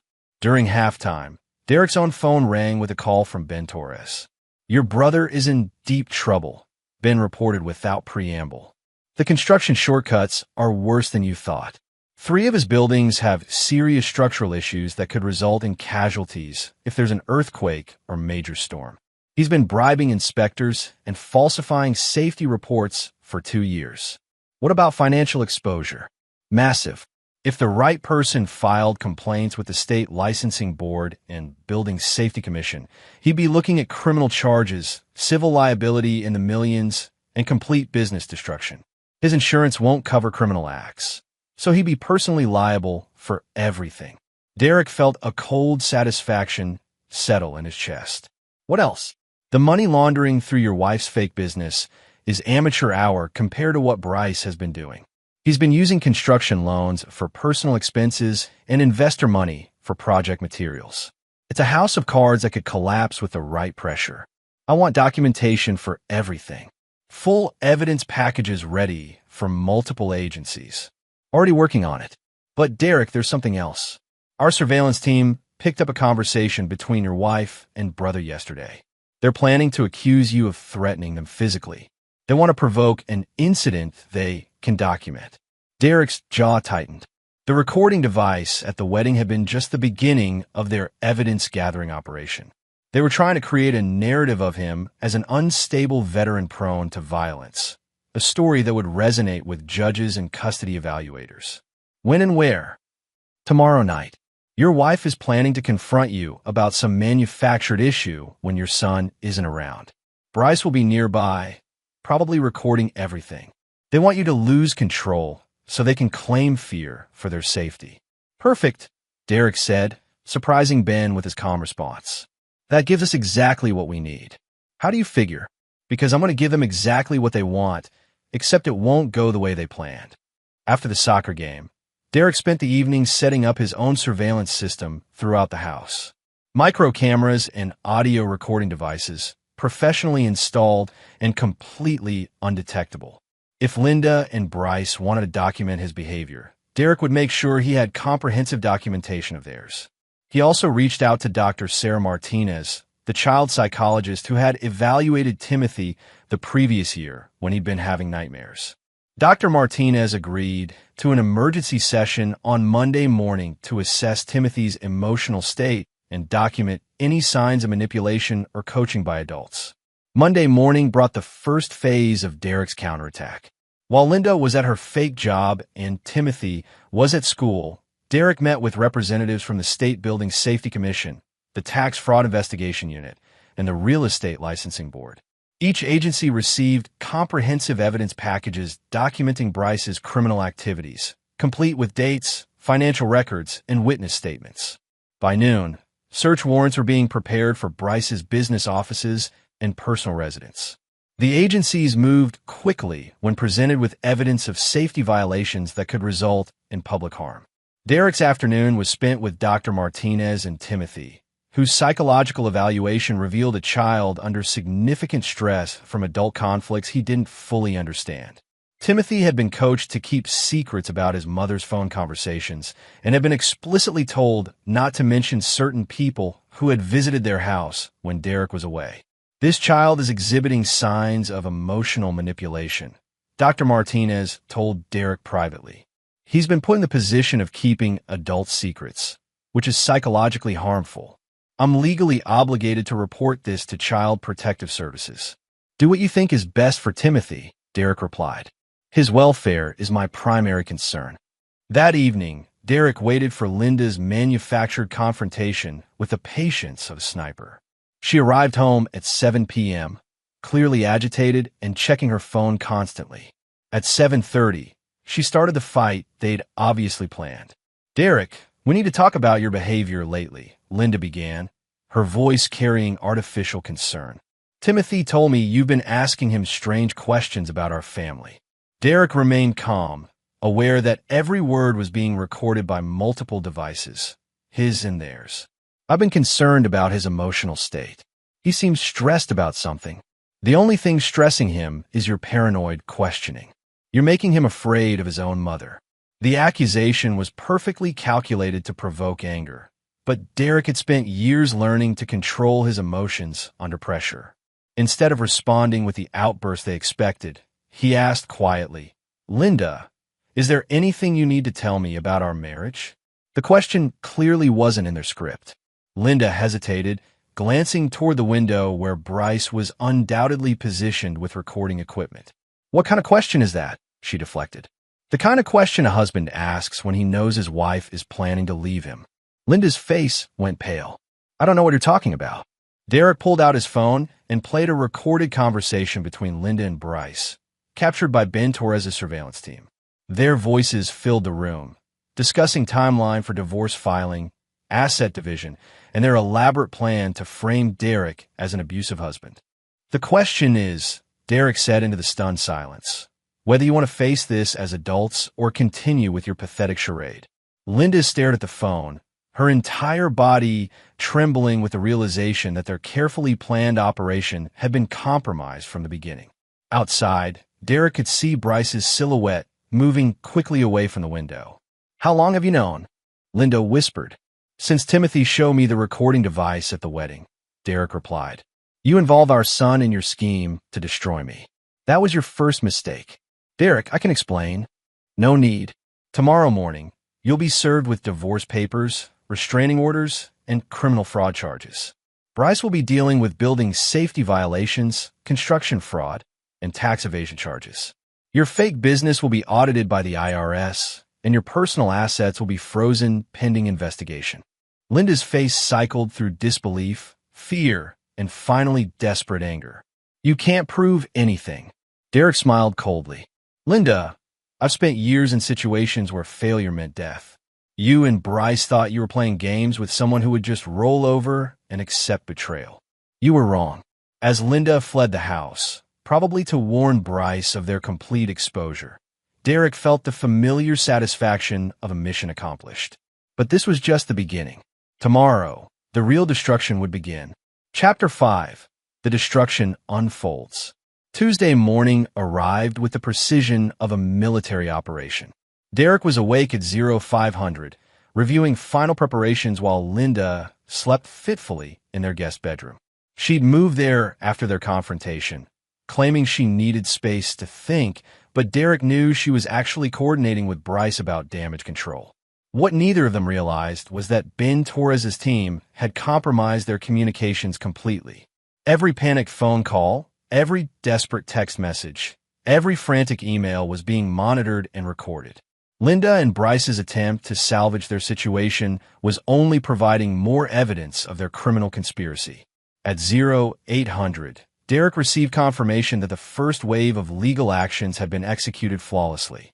Process servers had delivered papers to both Linda and Bryce simultaneously, ensuring neither could warn the other. Restraining orders prohibited them from contacting each other, accessing joint assets, or coming within 500 feet of Derek or Timothy. Bryce's construction company was raided by state building inspectors and fraud investigators at 0830. Workers were evacuated from 3 job sites pending safety evaluations, and Bryce's business bank accounts were frozen pending investigation. Local news crews, tipped off by anonymous sources, captured footage of Bryce being escorted from his offices in handcuffs. Linda's morning was equally devastating. IRS agents arrived at her fake business address, a mail drop service she'd been using to create the illusion of legitimate operations. When they discovered the fraudulent setup, they expanded their investigation to include her personal finances and tax returns for the past 3 years. Derek watched the morning's developments unfold from his attorney's office, where he was finalizing custody arrangements and asset protection strategies. Rachel Kim had arranged for an emergency hearing that afternoon, where Derek would present evidence of Linda's unfitness as a parent due to her criminal activities and psychological manipulation of Timothy. The judge will likely grant temporary full custody given the evidence of parental alienation and criminal conspiracy, Rachel explained. But prepare yourself for Linda to make serious accusations in response. Desperate people do desperate things. Derek nodded, having anticipated this escalation. I've documented everything and have witnesses for my whereabouts during any time period she might claim abuse or threats occurred. At noon, Derek received an unexpected call from his father. "Derek, Bryce just showed up at my house. He's panicking, claiming you've destroyed his life over a simple affair." "What should I tell him?" "Tell him the truth," Derek replied. "This isn't about an affair. It's about fraud, conspiracy, and involving my son in a criminal scheme. If he wanted to sleep with my wife, he should have done it honestly instead of trying to destroy me in the process. He's asking me to intercede to convince you to call off the investigations. Dad, would you intercede if a stranger had committed fraud against me and tried to manipulate your grandson?" "Of course not." "Then don't intercede now. Bryce chose to be my enemy when he chose to betray our family." The afternoon custody hearing was a masterclass in legal preparation. Derek's attorney presented a devastating case that painted Linda as a manipulative criminal who had involved a minor child in adult conspiracy. The evidence included Timothy's psychological evaluation, recordings of Linda coaching the boy to keep secrets, financial documents proving fraud, and testimony from multiple witnesses about Linda's behavior and associations.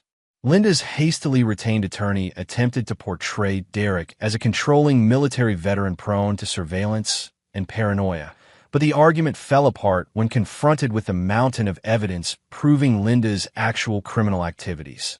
"Your Honor," Derek testified when called to the stand, "I served my country for 12 years in situations where trust and reliability were matters of life and death. I applied those same standards to my family life. When that trust was betrayed, I investigated like any reasonable person would. What I discovered wasn't marital problems. It was criminal conspiracy designed to defraud me and psychologically damage my son." The judge, a veteran herself, was clearly sympathetic to Derek's position. "Mrs. Rodriguez, the evidence suggests you've not only engaged in adultery, but also fraud, conspiracy, and child manipulation. Pending resolution of the criminal charges against you, I'm granting Mr. Rodriguez temporary full custody of the minor child." Linda's face crumpled as the reality of her situation hit home. She'd lost her husband, her son, her freedom, and her financial security in a single day. As she was led from the courtroom by her attorney, Derek felt no satisfaction, only cold justice.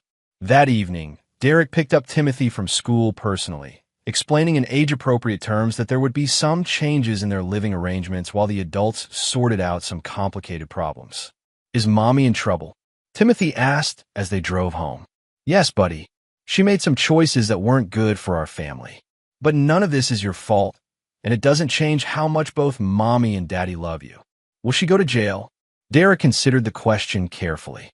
Linda was facing multiple felony charges with substantial evidence against her.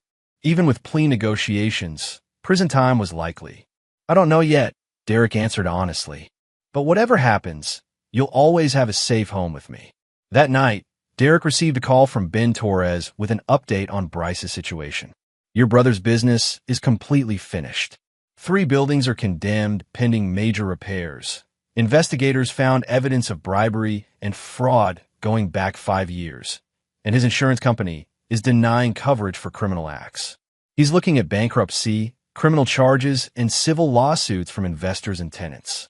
What's his response? He's hired a crisis management firm and is trying to blame everything on rogue employees and bad contractors. But the evidence trail leads directly to him, and his own communications contradict his claims of innocence. Derek felt the familiar satisfaction of a mission completed successfully. Bryce had spent years resenting Derek's achievements and respect within their family. Now he would spend years dealing with the consequences of his choices. As Derek tucked Timothy into bed that night, his son asked one more question. "Daddy, are you sad about Mommy?" Derek considered the question seriously. Was he sad about Linda? Or was he sad about the illusion of Linda that had never really existed? "I'm sad that our family changed," Derek answered carefully. "But I'm not sad that we discovered the truth. Sometimes the truth hurts, but it's always better than living with lies." Timothy nodded with the serious wisdom of a child who had learned too much about adult deception too early. "I love you, Daddy. I love you too, buddy. Always." As Derek turned off the lights and closed Timothy's bedroom door, he felt something he hadn't experienced in months: peace. The mission was far from over. There would be trials, appeals, and years of legal proceedings. But the primary objective had been achieved. His son was safe, his betrayers were facing justice, and Derek Rodriguez had once again proven that underestimating him was a costly mistake. Chapter 6: The Price of Betrayal. 3 weeks after the initial raids and arrests, Derek stood in what had once been Bryce's luxurious downtown office, now empty except for boxes of evidence being cataloged by federal investigators. Bryce's construction empire had collapsed with stunning speed once the investigation revealed the full scope of his criminal activities. The morning newspaper featured a front-page story about the scandal, complete with photos of condemned buildings and interviews with displaced tenants. Bryce Rodriguez, once considered one of the city's most promising young developers, was now facing federal charges for fraud, bribery, and endangering public safety. The estimated financial damage exceeded $12 million, with potential criminal liability that could result in decades in prison. Derek felt no satisfaction looking at the destruction of his brother's life, only a cold sense of justice completed. Bryce had chosen to attack Derek's family through deception and betrayal. Derek had responded with a systematic application of truth and law. The outcome was inevitable once Bryce decided to play by rules he didn't understand. Linda's situation was equally devastating, but more personally painful for Derek to witness.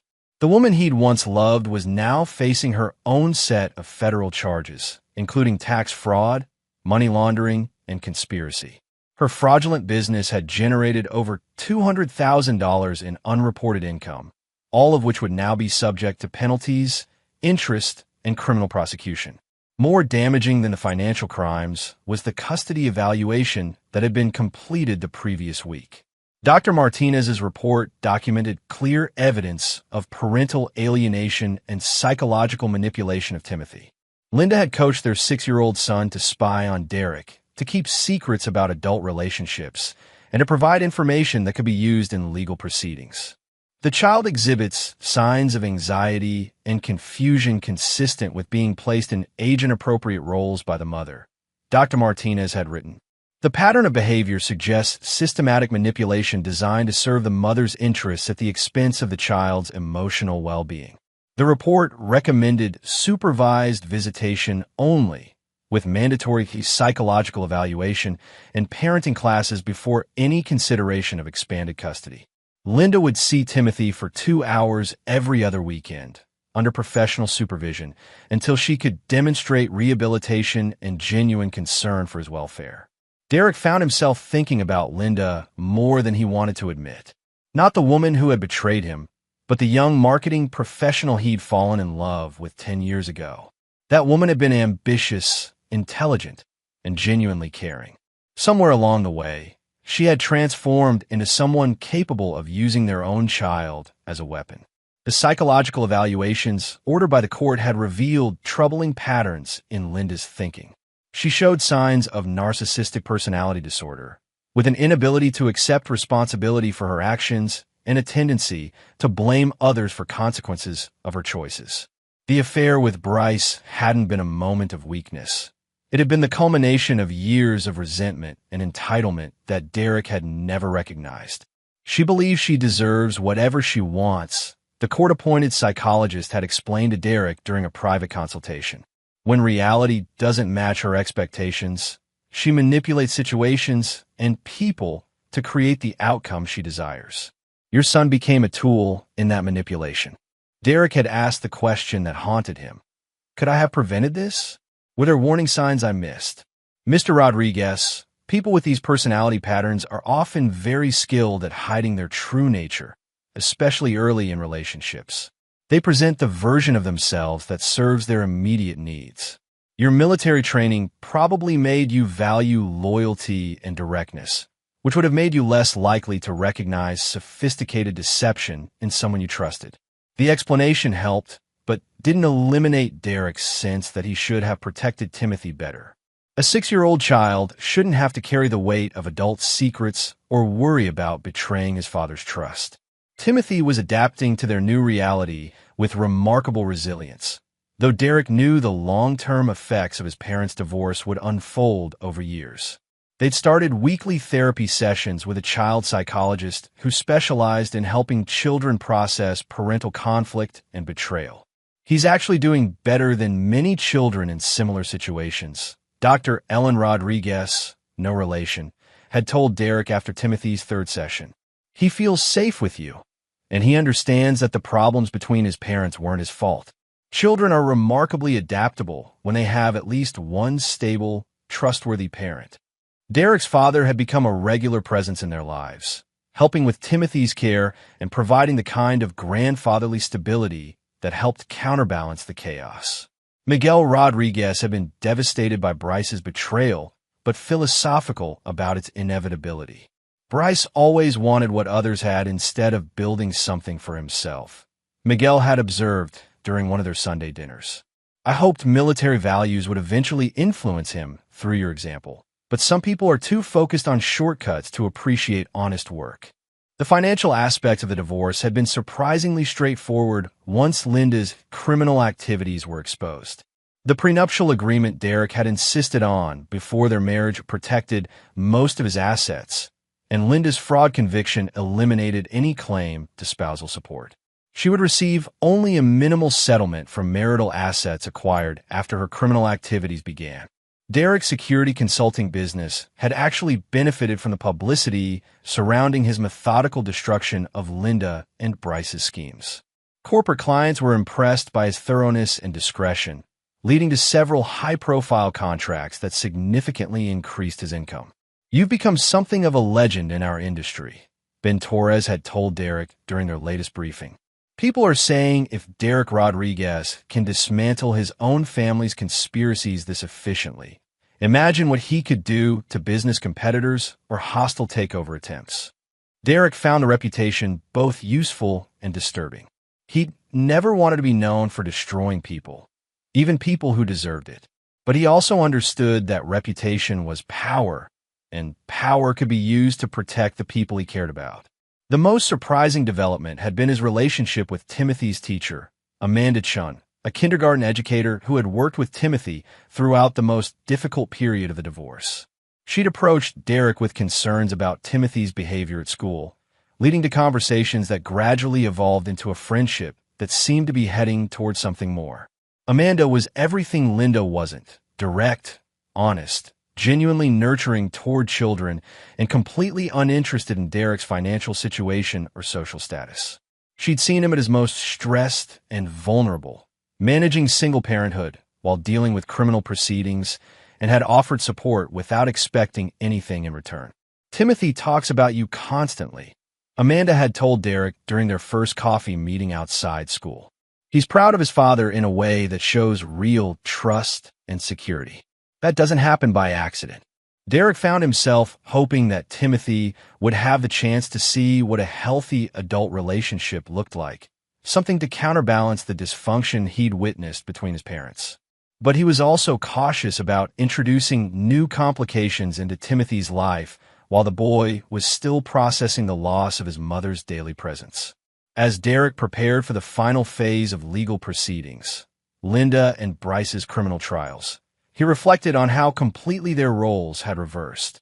Linda and Bryce had started their scheme believing Derek was a naive target who could be manipulated and discarded. Now, they were facing the consequences of underestimating someone whose training and temperament made him uniquely suited to long-term strategic thinking. Derek Rodriguez had never broken a promise to someone he cared about, and he'd never left a mission incomplete. Linda and Bryce's punishment was far from over. Chapter 7. The Final Judgment. 6 months after the wedding reception that changed everything, Derek sat in federal court watching Linda take the witness stand in her own defense. She looked different, thinner, older, with the kind of stress lines that came from months of legal pressure and public humiliation. Her expensive clothes had been replaced by a conservative suit that suggested poverty rather than success. The trial had been a masterclass in prosecutorial efficiency. The evidence against Linda was overwhelming, meticulously documented, and impossible to dispute. Phone records, financial transactions, surveillance footage, and her own recorded conversations created an irrefutable timeline of criminal conspiracy. Her defense attorney had tried to portray her as a victim of Bryce's manipulation, but the jury clearly wasn't buying the narrative. Derek watched as Linda attempted to explain her actions to 12 people who had heard weeks of evidence about her calculated betrayal of her husband and son. She claimed the affair was emotional desperation, the financial crimes were Bryce's idea, and the manipulation of Timothy was an attempt to protect him from his father's controlling behavior. "Mrs. Rodriguez," the prosecutor asked during cross-examination, "when you recorded conversations with your husband without his knowledge, what was your intention?" "I wanted evidence that he was psychologically abusive," Linda replied, her voice barely audible.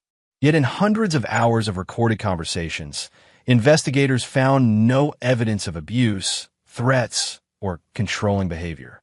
Instead, They found evidence of a concerned father asking appropriate questions about his child's welfare.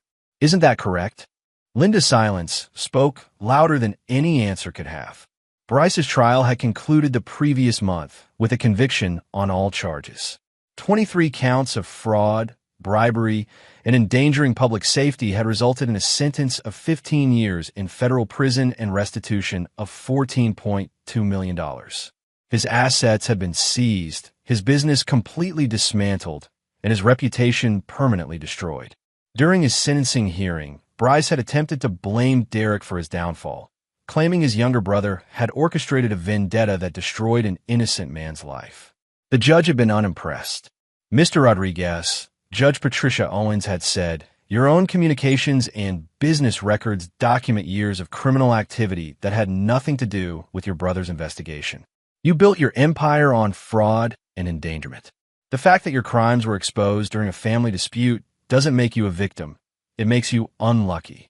Derek had felt no satisfaction watching Bryce led away in shackles, only the grim completion of necessary justice. His brother had chosen betrayal over loyalty, crime over honest work, and personal gain over family bonds. The consequences were severe but entirely predictable. Now, watching Linda face her own judgment, Derek experienced the same cold satisfaction. The woman who had shared his bed, raised his child, and planned his destruction was about to learn that actions had permanent consequences. "Has the jury reached a verdict?" Judge Owens asked. "We have, Your Honor." Derek glanced at Timothy, who was staying with his grandfather during the trial proceedings. The boy was doing remarkably well considering the circumstances, but Derek knew the real healing would begin only after this chapter finally closed. "On the charge of conspiracy to commit fraud, how do you find?" "Guilty." "On the charge of tax evasion, how do you find?" "Guilty." "On the charge of money laundering, what do you find?" "Guilty." "On the charge of child endangerment through psychological manipulation, how do you find?" "Guilty." Linda's legs buckled as the verdicts were read. Her attorney steadied her, but Derek could see that she was finally understanding the magnitude of her situation. She'd gambled everything on a scheme that required Derek to be weak, stupid, and helpless. Instead, she discovered what happened when someone with military intelligence training decided to wage total war. During the sentencing phase 2 weeks later, Derek was called to provide a victim impact statement. He thought carefully about what he wanted to say to the woman who had been his wife, the mother of his child, and the architect of their family's destruction. "Your Honor," Derek began, looking directly at Linda, "the defendant didn't just commit crimes against me. She committed crimes against our son. She used a 6-year-old child as a weapon in a scheme designed to destroy his father. She coached him to lie, to spy, and to carry adult secrets that no child should bear. That's not just criminal, it's evil." Linda was crying now, but Derek felt no sympathy for her tears. "I served my country for 12 years, including combat deployments where I risked my life for people I'd never met. I came home to find that the person closest to me was willing to destroy our child's sense of security for financial gain. There's no punishment severe enough for that betrayal." Judge Owens sentenced Linda to 8 years in federal prison, with supervised probation for 5 additional years. She would serve her time at a minimum security facility designed for white-collar criminals, but 8 years was 8 years. Timothy would be 14 when his mother was released, old enough to make his own decisions about their relationship. As Linda was led away in handcuffs, she looked back at Derek one final time. He saw no remorse in her eyes, only resentment that her scheme had failed. Even facing prison, she couldn't accept responsibility for her choices. Dr. Martinez had been right about Linda's psychological profile. She would probably never genuinely understand why her actions were wrong. Outside the courthouse, Derek was approached by several reporters asking for his reaction to the verdicts. He prepared a brief statement that he hoped would close this chapter of his life permanently. "Justice was served today for crimes that harmed not just me, but my son and our entire family. I hope this sends a message that betraying people who trust you carries serious consequences. My family will now focus on healing and moving forward." That evening, Derek picked up Timothy from his grandfather's house. They went to dinner at their favorite restaurant, where Timothy asked the question Derek had been expecting. "Daddy, will I ever see Mommy again?" "Yes, buddy. When you're older, if you want to see her, we'll make that happen. But she has to serve her punishment first, and you have to understand that she made choices that hurt our family." "I know," Timothy said with the serious tone he developed over the past months. "I'm not mad at her, but I don't miss her like I thought I would." The admission broke Derek's heart and relieved him simultaneously. Timothy was processing the loss of his mother with remarkable maturity, but Derek knew there would be difficult moments ahead as the boy grew older and understood more about what had happened. "That's okay," Derek assured him. "You're allowed to feel however you feel about this situation. There's no right or wrong way to handle it." As they drove home through their quiet suburban neighborhood, Derek reflected on how completely his life had changed in less than a year. He'd lost a wife and brother, but gained clarity about what really mattered. Timothy was thriving. His business was more successful than ever, and he was building a relationship with Amanda that felt genuine and healthy. Derek Rodriguez had learned that betrayal revealed character, both in the people who committed it and in those who responded to it. Linda and Bryce had shown who they really were when they thought they held all the power. Derek had shown who he was when that power was stripped away and redistributed. The war was over.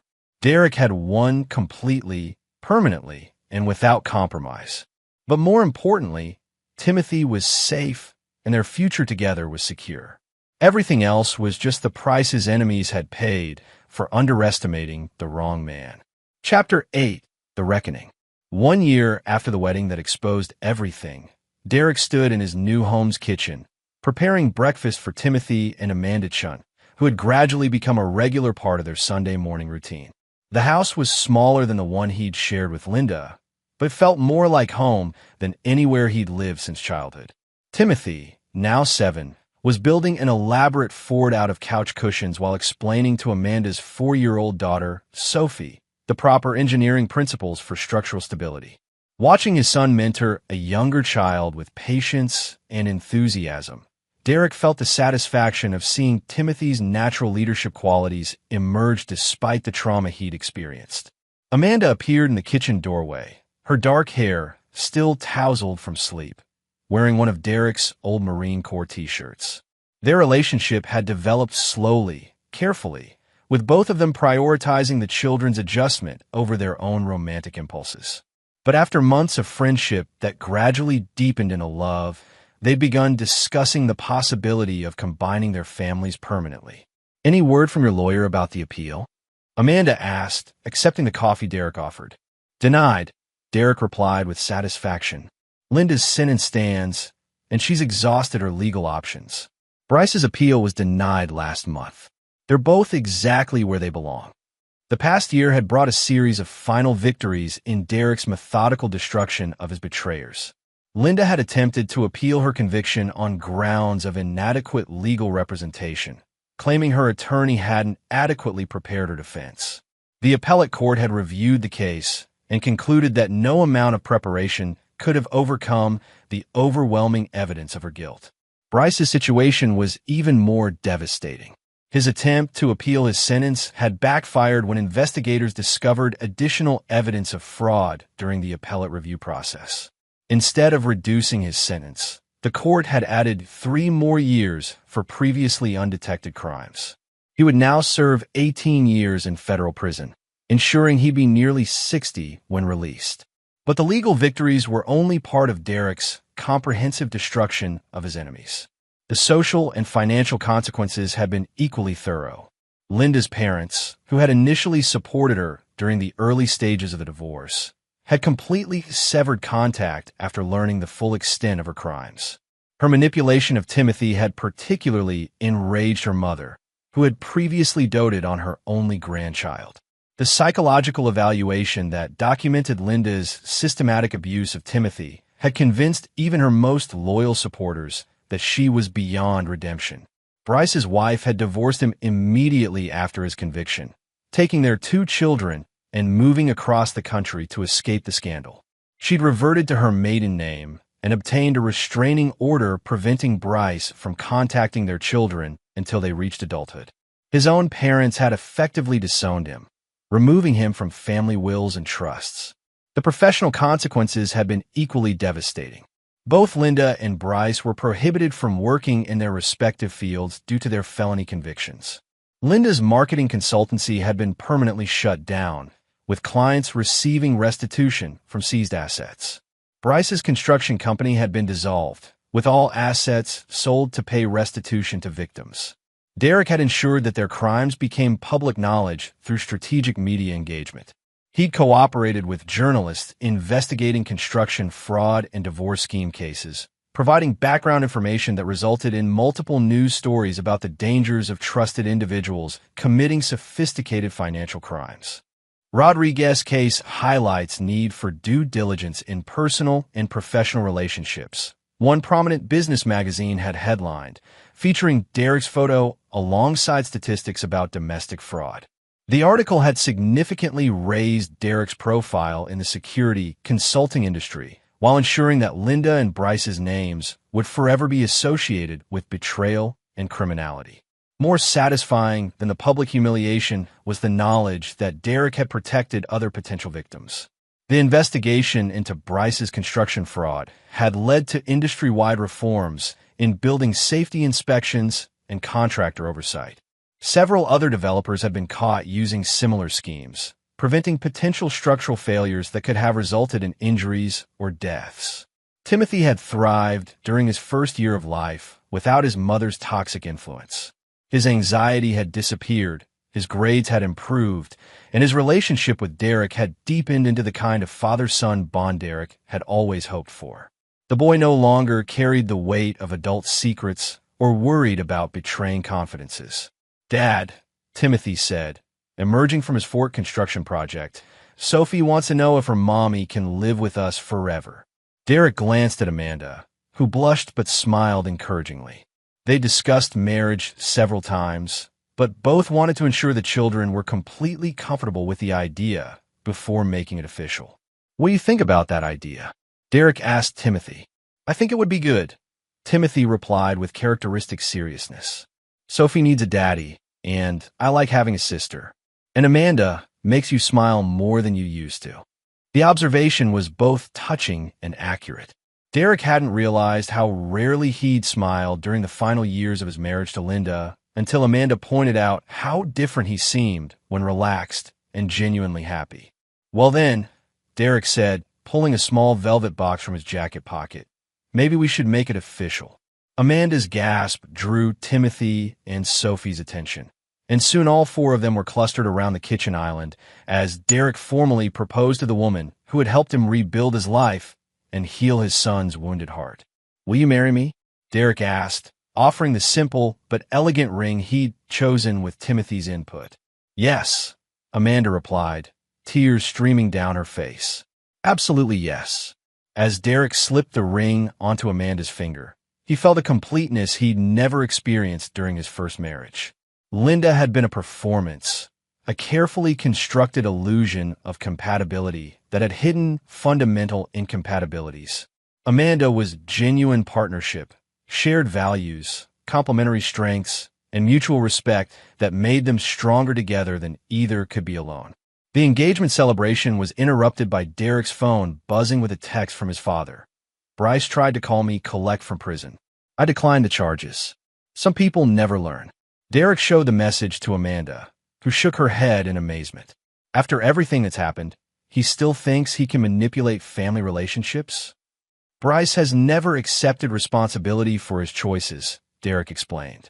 "He probably thinks enough time has passed that family loyalty should override justice. He's wrong." Derek had received several indirect attempts at reconciliation from both Linda and Bryce over the past year. Linda had asked mutual friends to suggest that Derek consider allowing unsupervised visitation with Timothy.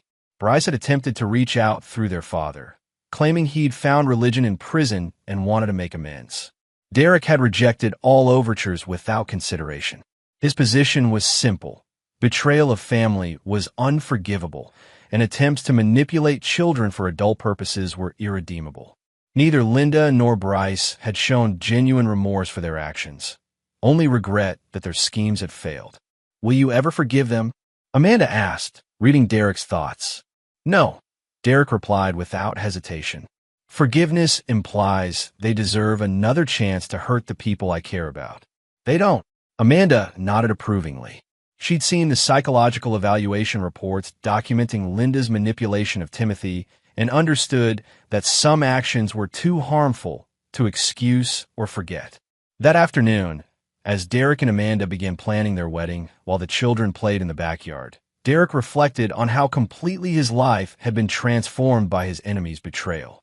If Linda and Bryce hadn't overplayed their hand, he might have remained trapped in a dysfunctional marriage while they slowly destroyed him through smaller, more subtle deceptions. Their greed and arrogance had forced a confrontation that revealed everyone's true character. Derek had proven himself capable of protecting what mattered most. Linda and Bryce had proven themselves unworthy of trust or mercy. And Timothy had proven himself resilient enough to thrive despite witnessing the worst aspects of adult behavior. Derek Rodriguez had entered the war against his family reluctantly, but had prosecuted it with the thoroughness and brutality his enemies deserved. The victory was complete, permanent, and irreversible. His betrayers would spend years paying for their crimes while Derek built a new life based on honesty, respect, and genuine love. Justice had been served. The mission was complete. Chapter 9. The Price of War. 5 years had passed since the wedding reception that changed everything. Derek Rodriguez stood in his backyard, watching his 12-year-old son Timothy coach Sophie through proper batting stance while their younger brother Michael, now 3, attempted to catch butterflies in the outfield. The scene represented everything Derek had fought to protect and build, a family based on trust, loyalty, and genuine affection. Amanda emerged from the house carrying a pitcher of lemonade, her pregnancy with their second child together showing prominently beneath her summer dress. They'd married 18 months after the destruction of Linda and Bryce's conspiracy, building their relationship on the foundation of shared values and complementary strengths that Derek had never experienced in his first marriage. Any word from your attorney about Linda's release? Amanda asked, settling into the patio chair beside Derek. She's out, Derek replied matter-of-factly. Released yesterday after serving her full sentence. No early release for good behavior. Apparently she had several incidents with other inmates and staff. Linda had served all 8 years of her federal sentence at the Federal Correctional Institution in Dublin, California. According to Derek's contacts within the federal prison system, she'd proven to be a difficult inmate who blamed others for her situation and refused to participate in rehabilitation programs. Multiple disciplinary infractions had eliminated any possibility of early release. Has she attempted contact? Amanda asked, knowing the answer but needing to hear it confirmed. 3 letters sent to my business address, all returned unopened. 2 attempts to reach Timothy through his school, both reported to authorities as violations of the restraining order. She's testing boundaries to see what she can get away with. Derek had anticipated Linda's release and prepared accordingly. The restraining order remained in effect until Timothy reached 18, and Derek had ensured that all institutions in Timothy's life, school, sports teams, medical providers, had been notified of Linda's release and legal restrictions. Timothy had been informed of his mother's impending release and had reacted with the emotional maturity Derek had come to expect from his eldest son. At 12, Timothy understood the situation's complexities better than many adults would have. I don't really remember her anymore, Timothy had told Derek during one of their regular father-son conversations.